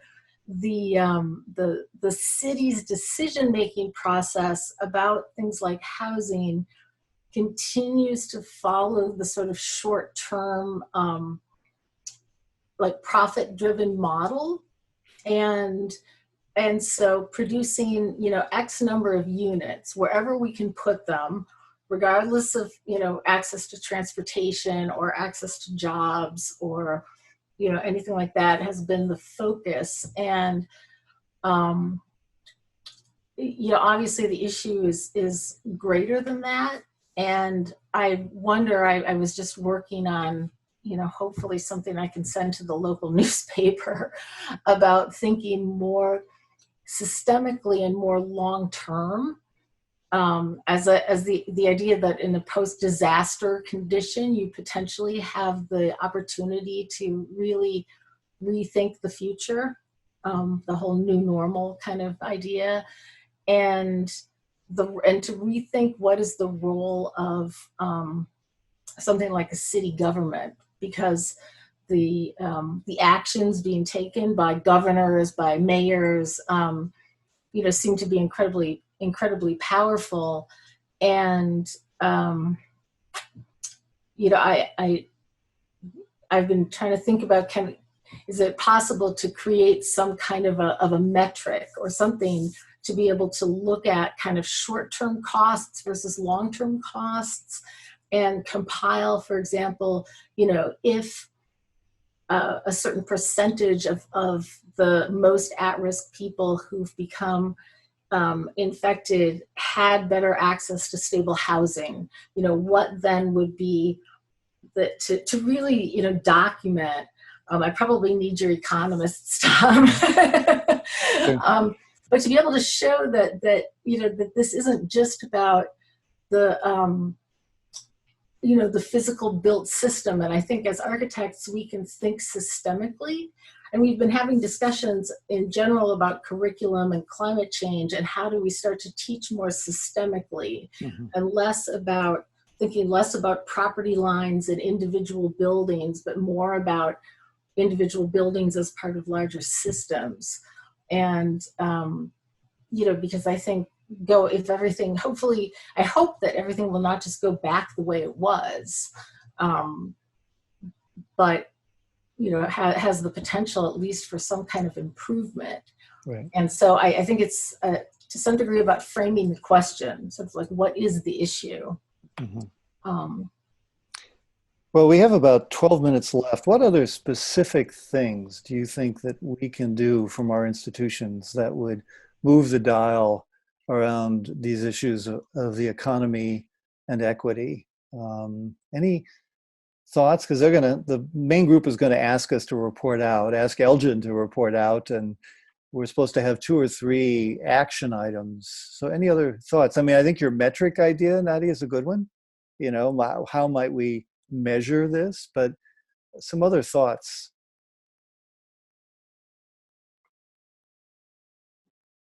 If it helps, I have all the kind of points that we've talked about so far too. I can go over those real quick.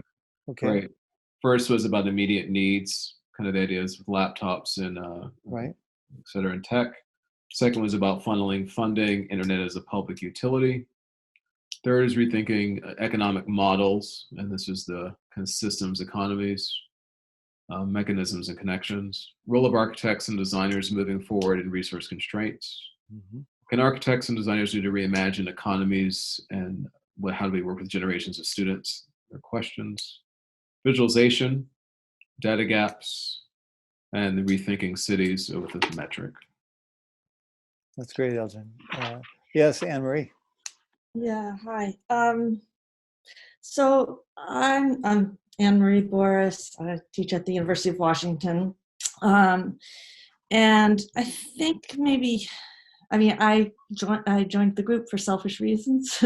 I'm not someone good at projecting futures at all. I'm more of a historian, kind of past oriented, but I'm currently teaching pro practice. And if I don't come in with something besides project management on Monday, you know, and there's something that recognizes the world we're in, that's not good. So that's my selfish side. But I think as an idea to take forward, a number of you talked about community design centers. And if the community design centers nationally could get together and come up with an agenda, I think that would be fantastic. I am on the board of a community design center here that's an independent nonprofit that started at the University of Washington 50 years ago. This is our 50th anniversary. May 8th was going to be the anniversary celebration. Actually, it started on Earth Day, and we were supposed to have it on Earth Day, and then it was going to be May 8th, but now it didn't happen. But we've been doing some fundraising, and the staff is kind of itchy because it's called Environmental Works. It's very successful at project work. And there's a lot of really great community projects, both from like daycare centers and community centers for other nonprofit organizations, as well as affordable housing and other kinds of housing. We've got a lot of stuff coming online, which is really great, and it's definitely serving the community. But the staff, they start to feel like, well, why? Well, we're not really serving the community. we're just another architecture firm, except we're a nonprofit. And whereas I really value those projects, and that does take that long-term investment. But I think they need a little bit of something that has results in the short term, and they can really feel some effect of their contributions. And what other opportunity will we ever have? A time like this, there's going to be a lot that needs to be done. And so I think if community design centers nationally could kind of have an agenda and get the one in Cincinnati back on board with it, whatever it takes. But that's just a thought. Yeah, that's a good one. It's a challenge doing community engagement remotely, as I know all of you are. But actually, I mean, like, we're still working because, it's considered essential. Yeah. So that's the one, like, construction site of downtown that we still have going, and except there's problems with the supply chain when the rest of the construction industry is shut down. So yeah. Anyway. Susan, did you want to say something? Yeah, just a couple things. I think I actually really like this idea that community focus, even faculty or design centers, to come together, because we don't do build projects. We do mostly planning and community design. So we actually had 6 community plans in progress, and right now we don't know how we're going to keep moving. So we do more research-based kind of planning studies. But I think I wanted to reinforce this idea that I think we are capable, both us in terms of as researchers and our students, in terms of like, what do we ask for our students, which I think is another question that was asked, is to try to visualize the kind of inequities that exist in our cities and across our neighborhoods. And, even as a means to drive, kind of project decision-making and how you program something on a site. I always ask my students to do that, but I think now it's even more important, and it needs to be even more rigorous. So I just wanted to reinforce those 2 ideas. Yeah. We've been developing maps of prejudice up in Minneapolis. It's really changed the conversation.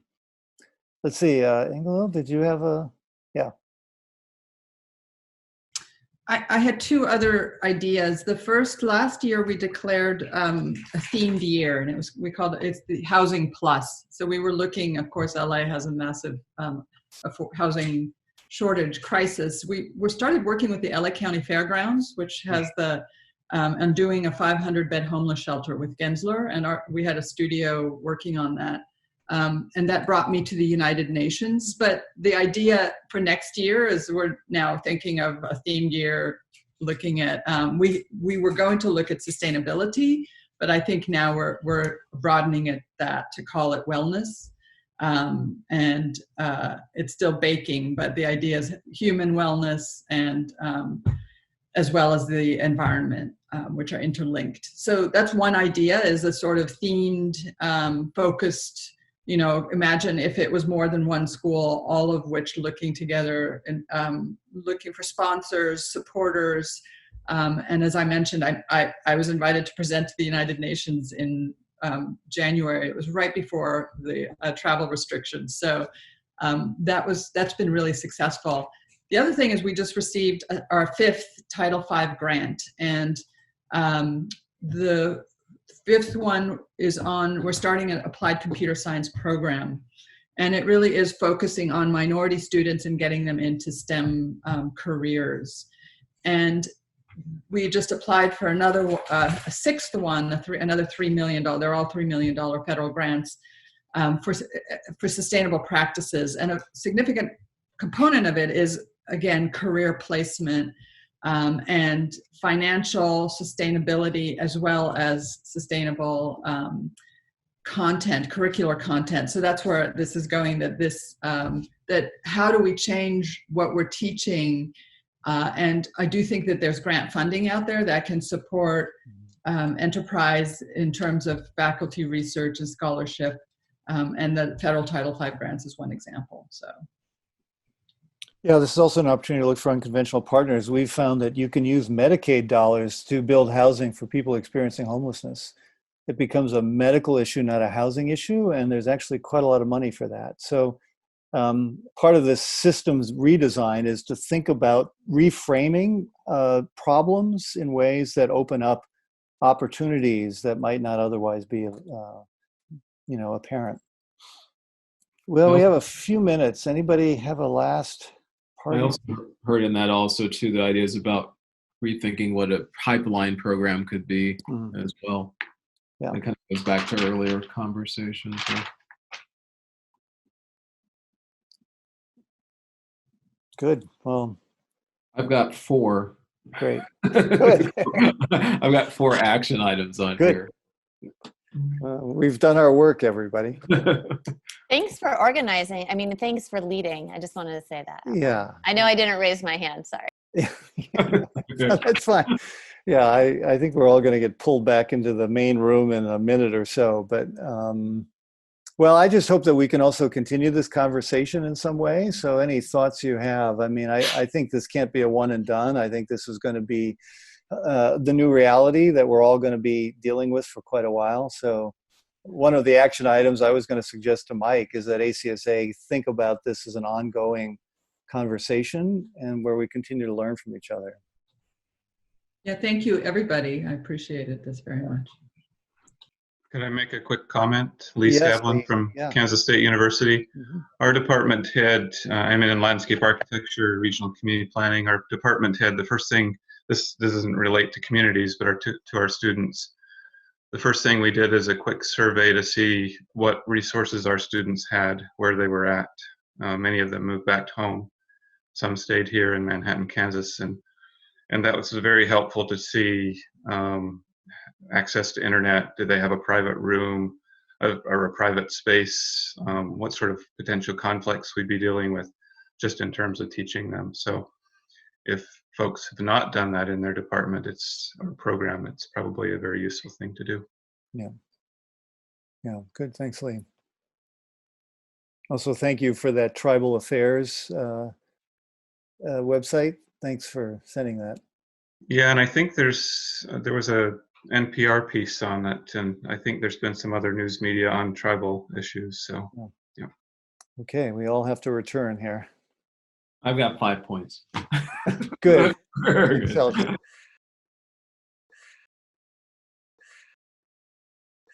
Great. It's great to see all of you.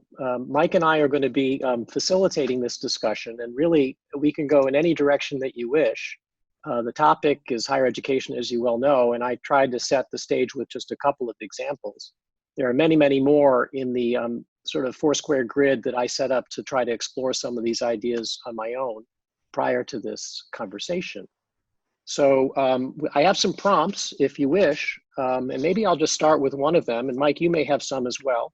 So pipe in if you would like after we hear some responses. We'd probably like to take several different responses to some of these prompts, and I'll give you some guidance here. So I'll start with a leading question, and the question is, what do you see as some of the most exciting possibilities coming out of this experience that we're all experiencing right now, notwithstanding all of the challenges? And someone can raise their hand. or you can pipe in as well by unmuting yourself.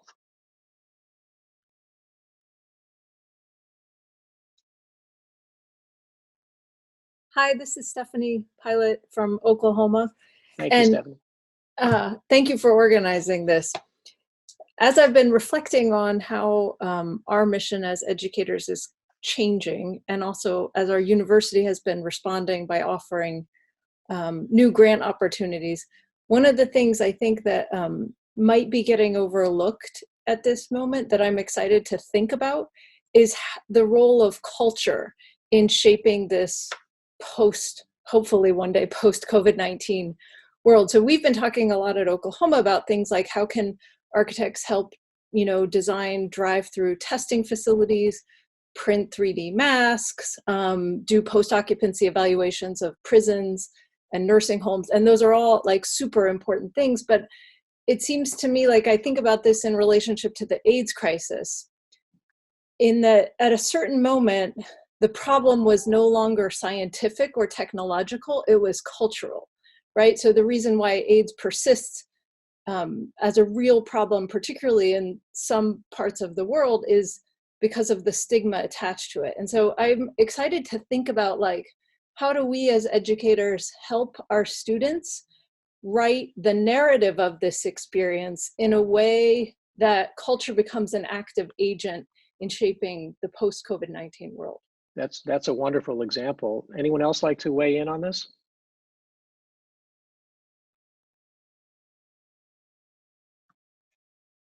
Chris, go ahead. Hi. Yeah, I'm Chris. I'm particularly excited about this opportunity that we have to actually de-emphasize the role of design in the future education of architects. By that, what I mean is that I have high confidence that our accredited degree programs are always going to emphasize design. However, on the backside of this COVID curve, I'm looking forward to seeing how the 49 post-professional degree programs in the ACSA might be able to better front demonstrated problems of the world, so that we could perhaps move the needle, if you will, between design and our programs conducting original research. Thanks. Wonderful. That's great. Anyone else want to give it a go? Well, I wonder, is there a connection between, this is Mike, Stephanie's comments and Chris's, either with the post-professional, because we could just say that we need to de-emphasize the technical or the design aspects of a curriculum and have students that are more liberally educated, particularly at the undergraduate level. But is culture something that architecture schools can take on at a post-professional, at a graduate level, or is this, in your mind, really just better liberal education as undergrad?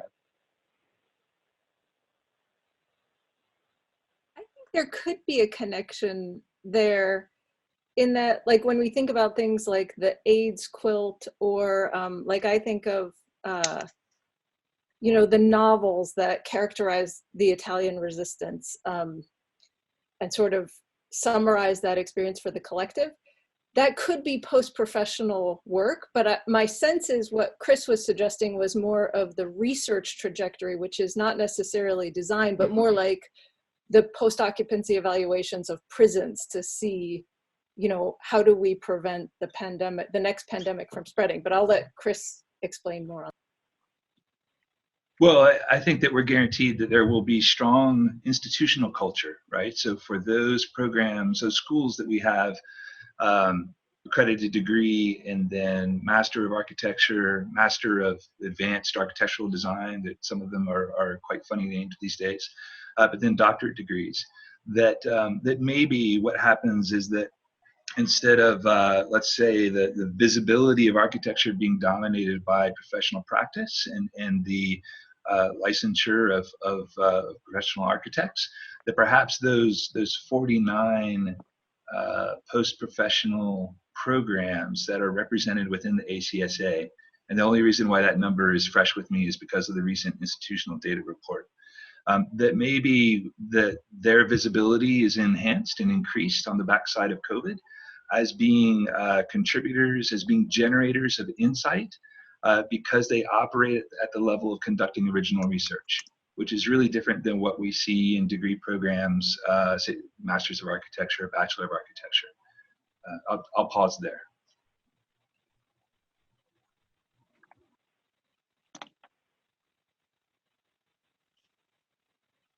So I'm wondering, this is a separate question, but I'm wondering, given the experience that all of us have had over the last several weeks especially, do you anticipate that there are any kind of profound opportunities about collaboration that we've only begun to imagine? And I'm particularly thinking about how that might apply to research.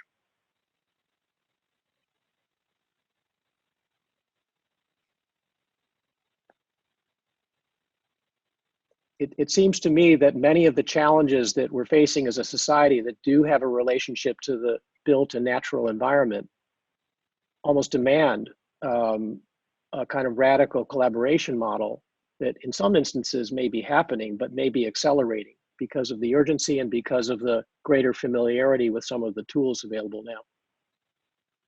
Is anybody interested or currently conducting in that manner? Ben, I'm wondering why the focus aside from the previous comments, why the focus specifically on research? In that, one of the things I'm seeing, and I think this is an indication, there's 100 people at least participating in these conversations right now on a Friday evening, that there's a kind of collaboration that's going on among schools that is at a completely different level than anything we've ever seen.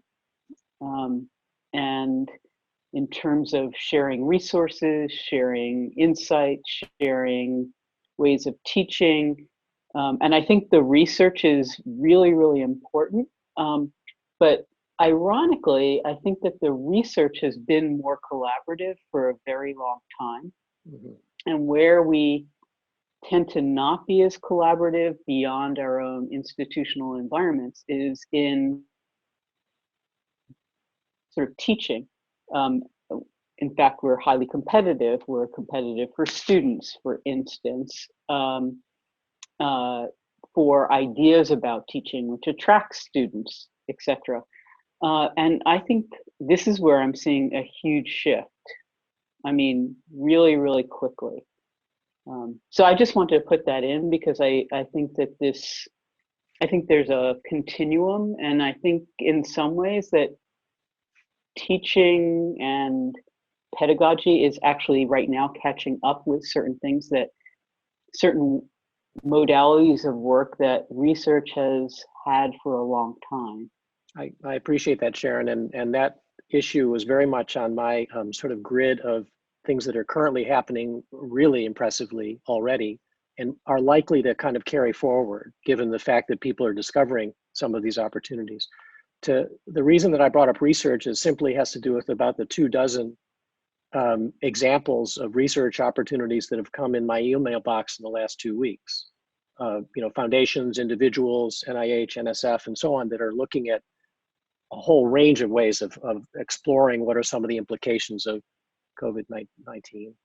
Other thoughts? I totally agree with you about the teaching part of it, and it's changed the game in many ways.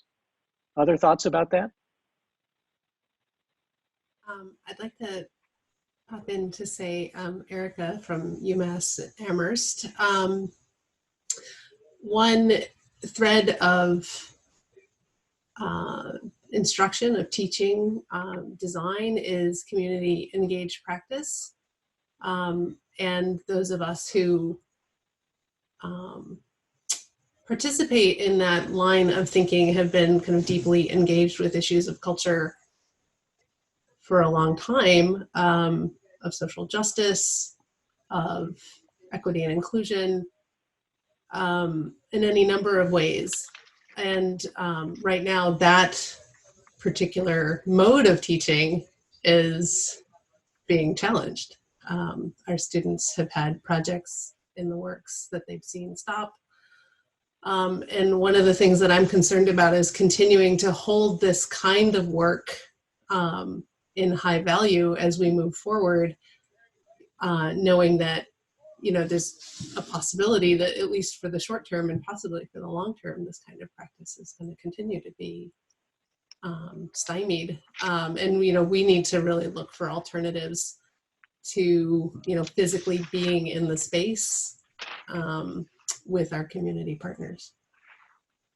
Thank you for that example. That you anticipated one of the questions and prompts that I was going to suggest, which is, what do you perceive as one of the biggest threats associated with the mode of virtual operations as we've experienced them? That's certainly one that many of us share. Other thoughts, either threats or opportunities? I am Jennifer Esselstein from the Academy of Art, University in San Francisco.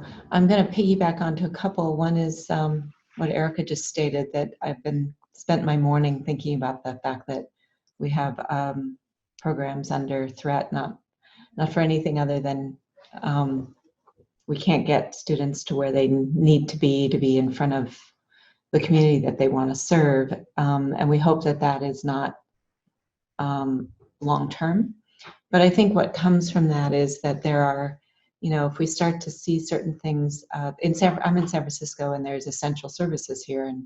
And I think if we can start to see, maybe see some of the needs we're trying to meet are really falling under essential services, that maybe we have to partner with those we have to partner beyond our normal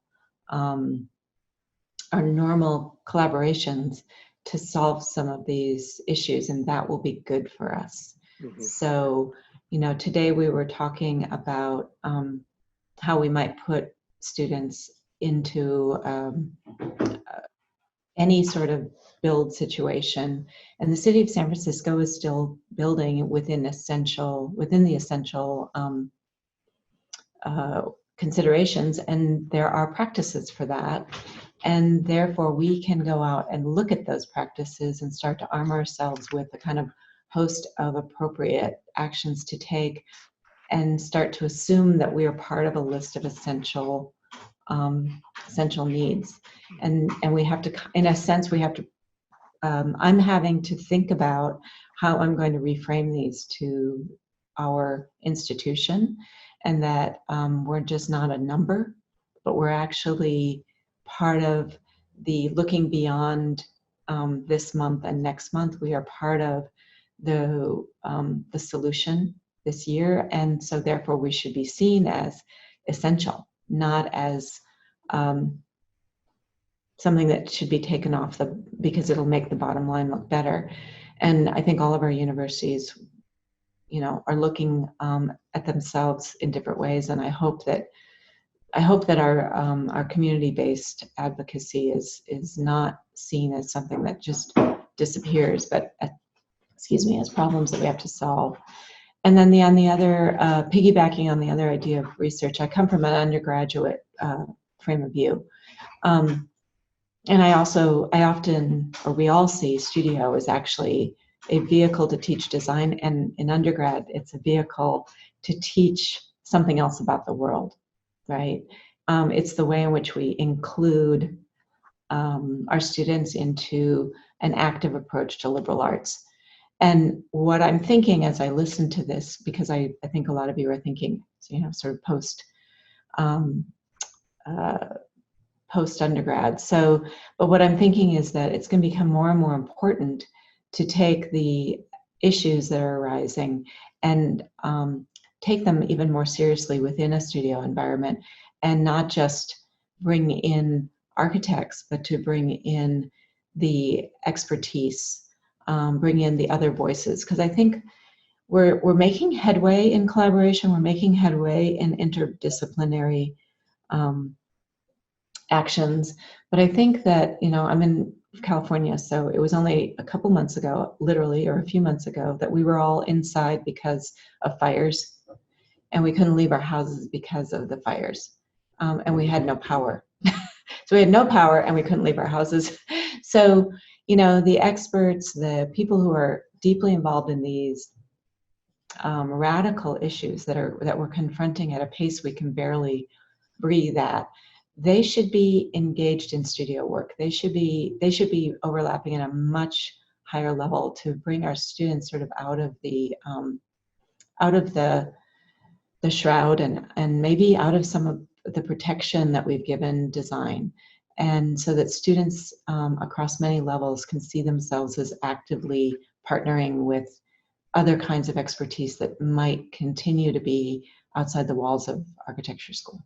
Yeah, that ties into Sharon's earlier comment as applied to how you fuel a kind of cross-disciplinary input into the fundamental design studio process.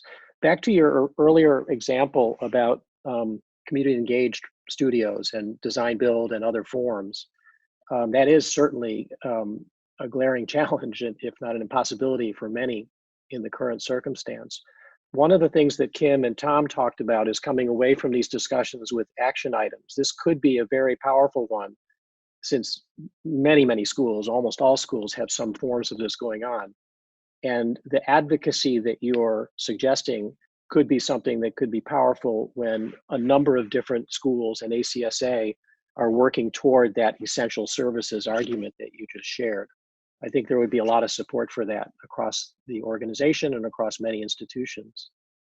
Mike, do you have any questions that you want to pose for the group? Mike might be on mute. He may be. I have multiple kinds of mute. I have there you go. Redundancy, just in case I curse on TV. Yes, no cursing. Sure.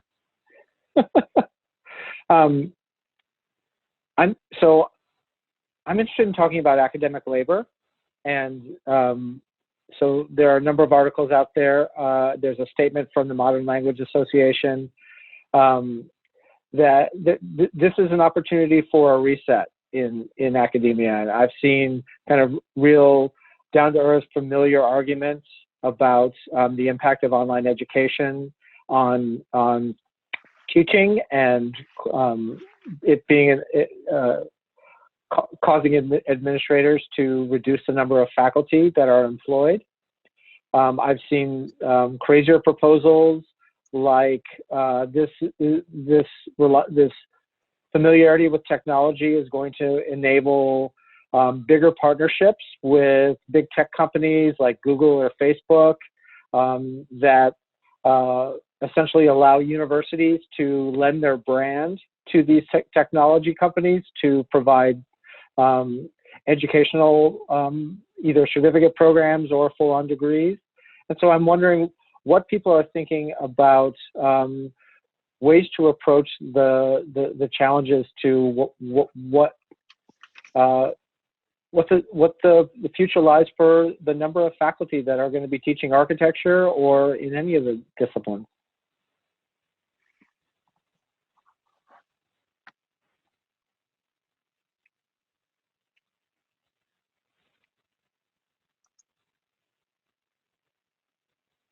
Hi, It could be as simple. Yeah, please, sorry, definitely. Thank you. Here at Oklahoma, we were already sort of partnered with a private company that is doing market research on which master's degrees could be offered online with the idea that it would be marketed to the region. So I do fear this is, putting that on fast forward, and it's kind of a grand experiment in whether or not that will work. And, that comes at the same moment when we just got an email today saying basically all hiring of adjuncts, renewable term lecturers is now kind of on hold, and each individual hire must be approved by the provost. So I love the idea that this could somehow reset the labor market in academia. I fear that the initial reaction is going to be to reset it in order to make academia more inequitable than it already is. And so I wonder, how do we counter that? What is our responsibility to, step in and try to imagine ways in which to utilize this crisis to create a more equitable academic market?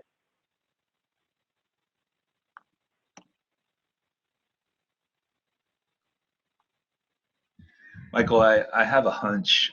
My hunch is that for decades, if the practice of architecture and architectural education has been dominated by a certain solution fixation. By that, what I mean is, creating site-specific solutions for human inhabitation. I think that one of the examples, Ken, you're talking about your inbox having a high number of research opportunities. What I think the pivot might be is that we move as a discipline, certainly as a group of educators, from being solution fixated to being problem oriented.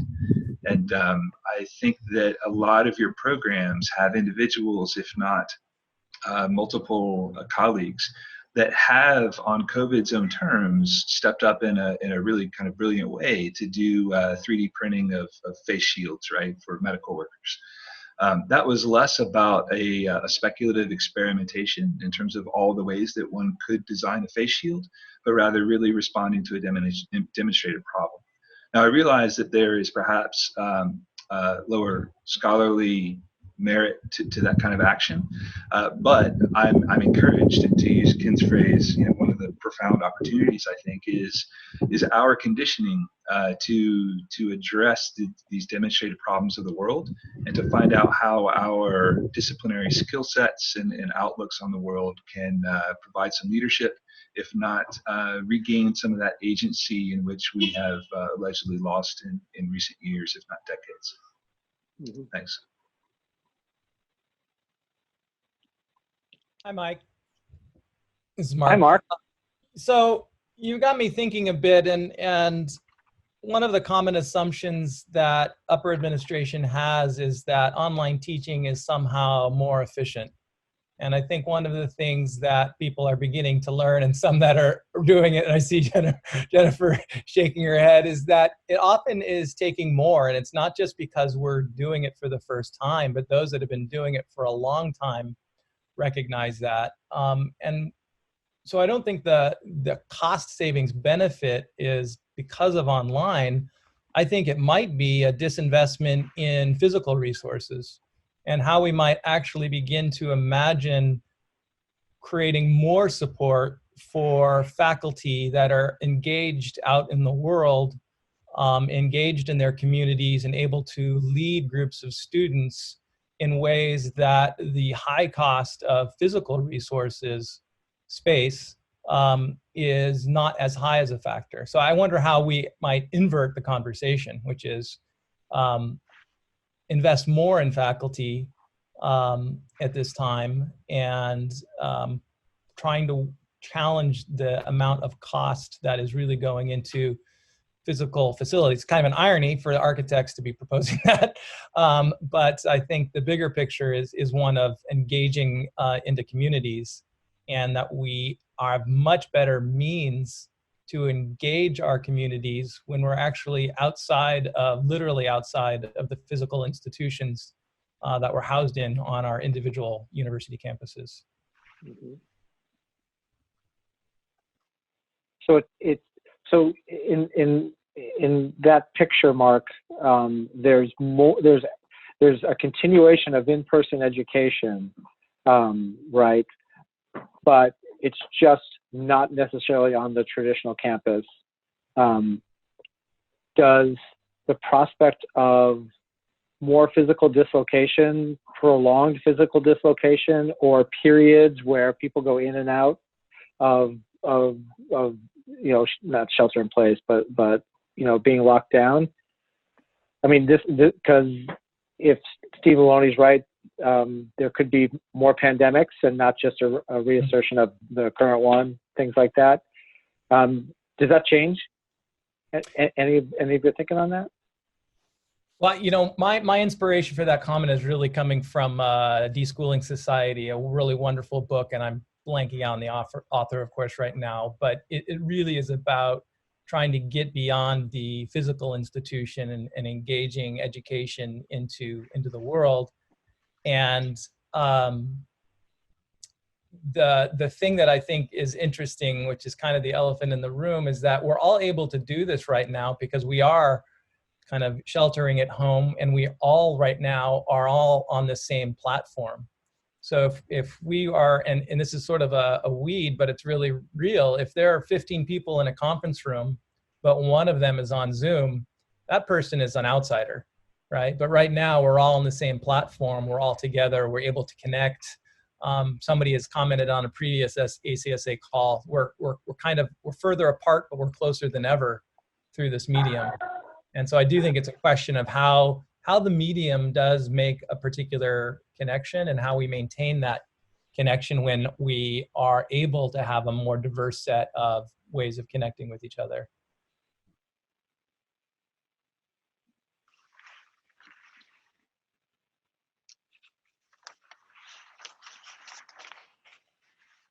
So I hate to be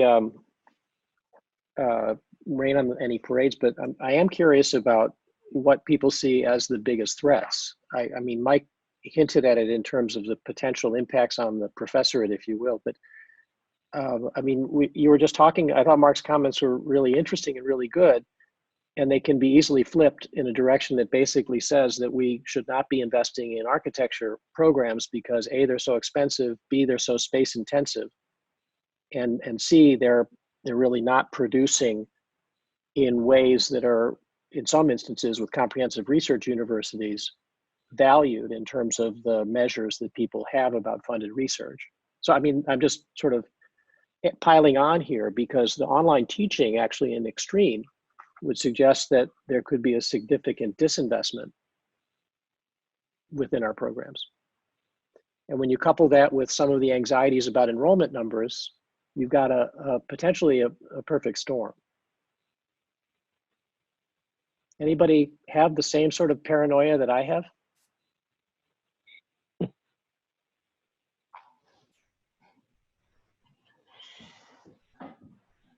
It's a huge thing right now. I think I'm trying to both look at the long picture, and every day we're being challenged to figure out something that's immediate. And a lot of those immediate issues are the student needs that are so profound right now. And they just keep rolling in. They didn't all happen in one go. And so you have to let all of that information wash over you and inform the way you talk to students, inform the way you talk to faculty, inform the way that you talk to administrators beyond the School of Architecture. But then you also have to look, beyond, and the trends have been already moving in a difficult direction. I often say that the students that would have chosen architecture are being grabbed by the same things that my own children are involved in, which is tech. Tech is able to grab a lot of the brain power that architecture may have been able to capture and through imagination. So I think there's so many levels that we're being challenged, and I think part of it is that I love the fact that we could think of ourselves as being almost more valuable when unbounded by some kind of structure that we built. But I also would say I wouldn't want to lose, I think it starts with one of the values of architectural education is the value of the studio, right? And we built this, and it's an American education studio. It's American architecture education studio, from what I understand, because I work with a lot of faculty who've come from other places and have described it as being somewhat unique. And I look at portfolios from other places. So this studio culture is, if we want to start with what's the essence, and again, I look at a frame through undergraduate. If the essence of us is studio culture, then how do we make that essential? And how do we make that mentorship essential? And how do we, and there is no doubt in my mind that others have learned from it. It's out of a studio culture that I think other collaborations have grown. So, I think if I really dig deep and say what's at stake, everything's at stake faculty, students, survival.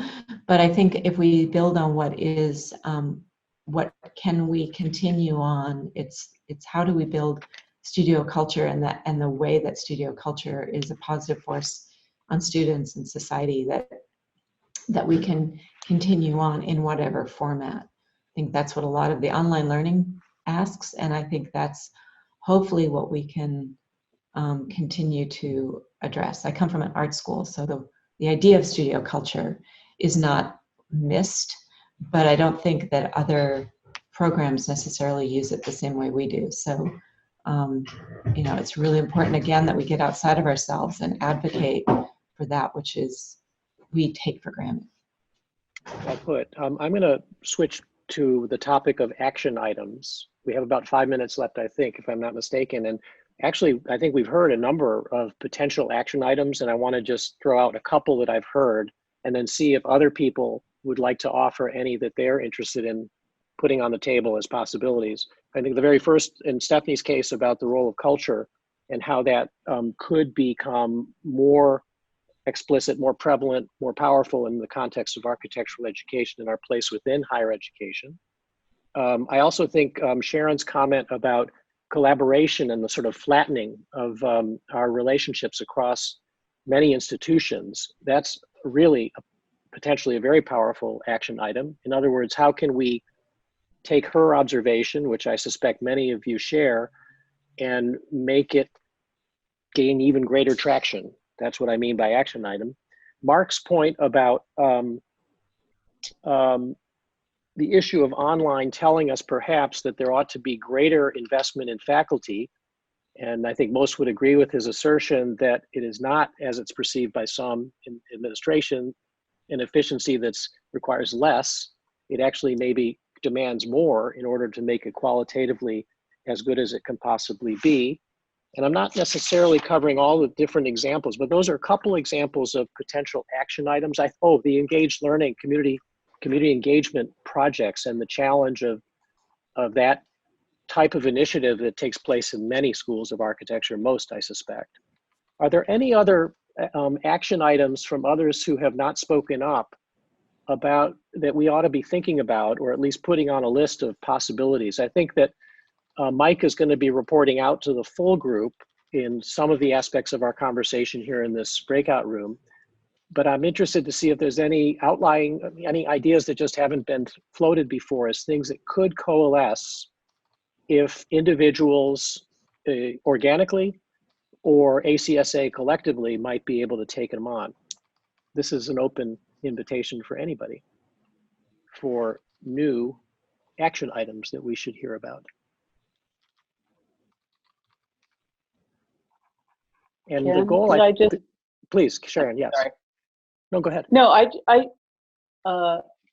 just wanted to add to Jennifer's remark about the studio, because at the same time we're under a lot of pressure to think about or prioritize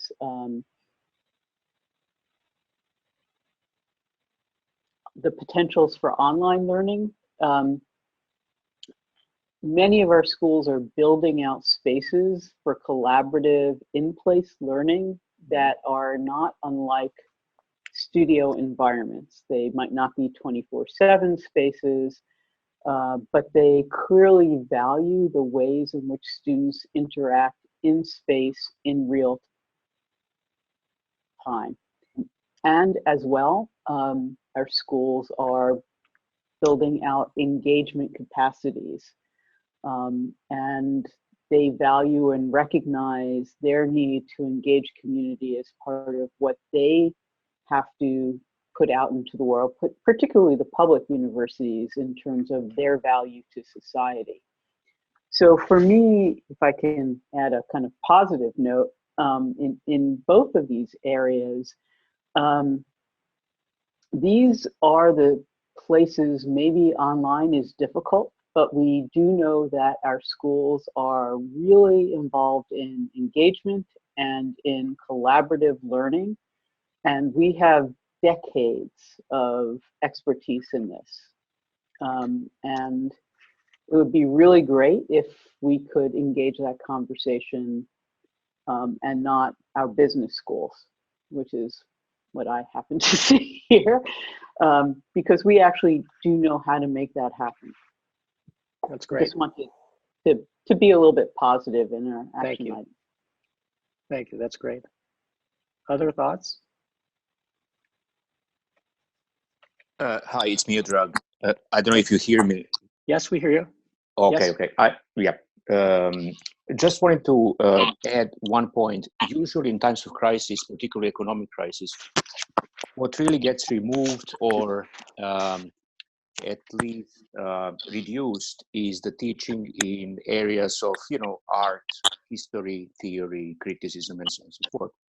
And as we know, much of these areas are in fact extremely important, not only because we need to keep them in our curricula, in our programs, but also because most of the faculty teaching in those areas are people who usually are not, at least in many institutions, teaching studios.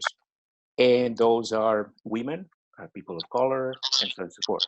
So I think what is really important in terms of the question of labor and academic labor and architectural labor, it is very important to resist the already alarming and existing tendency to reduce and rationalize by, in fact, eliminating those areas in the curriculum that are also guaranteed a diversity of teaching and learning in our classrooms and studios.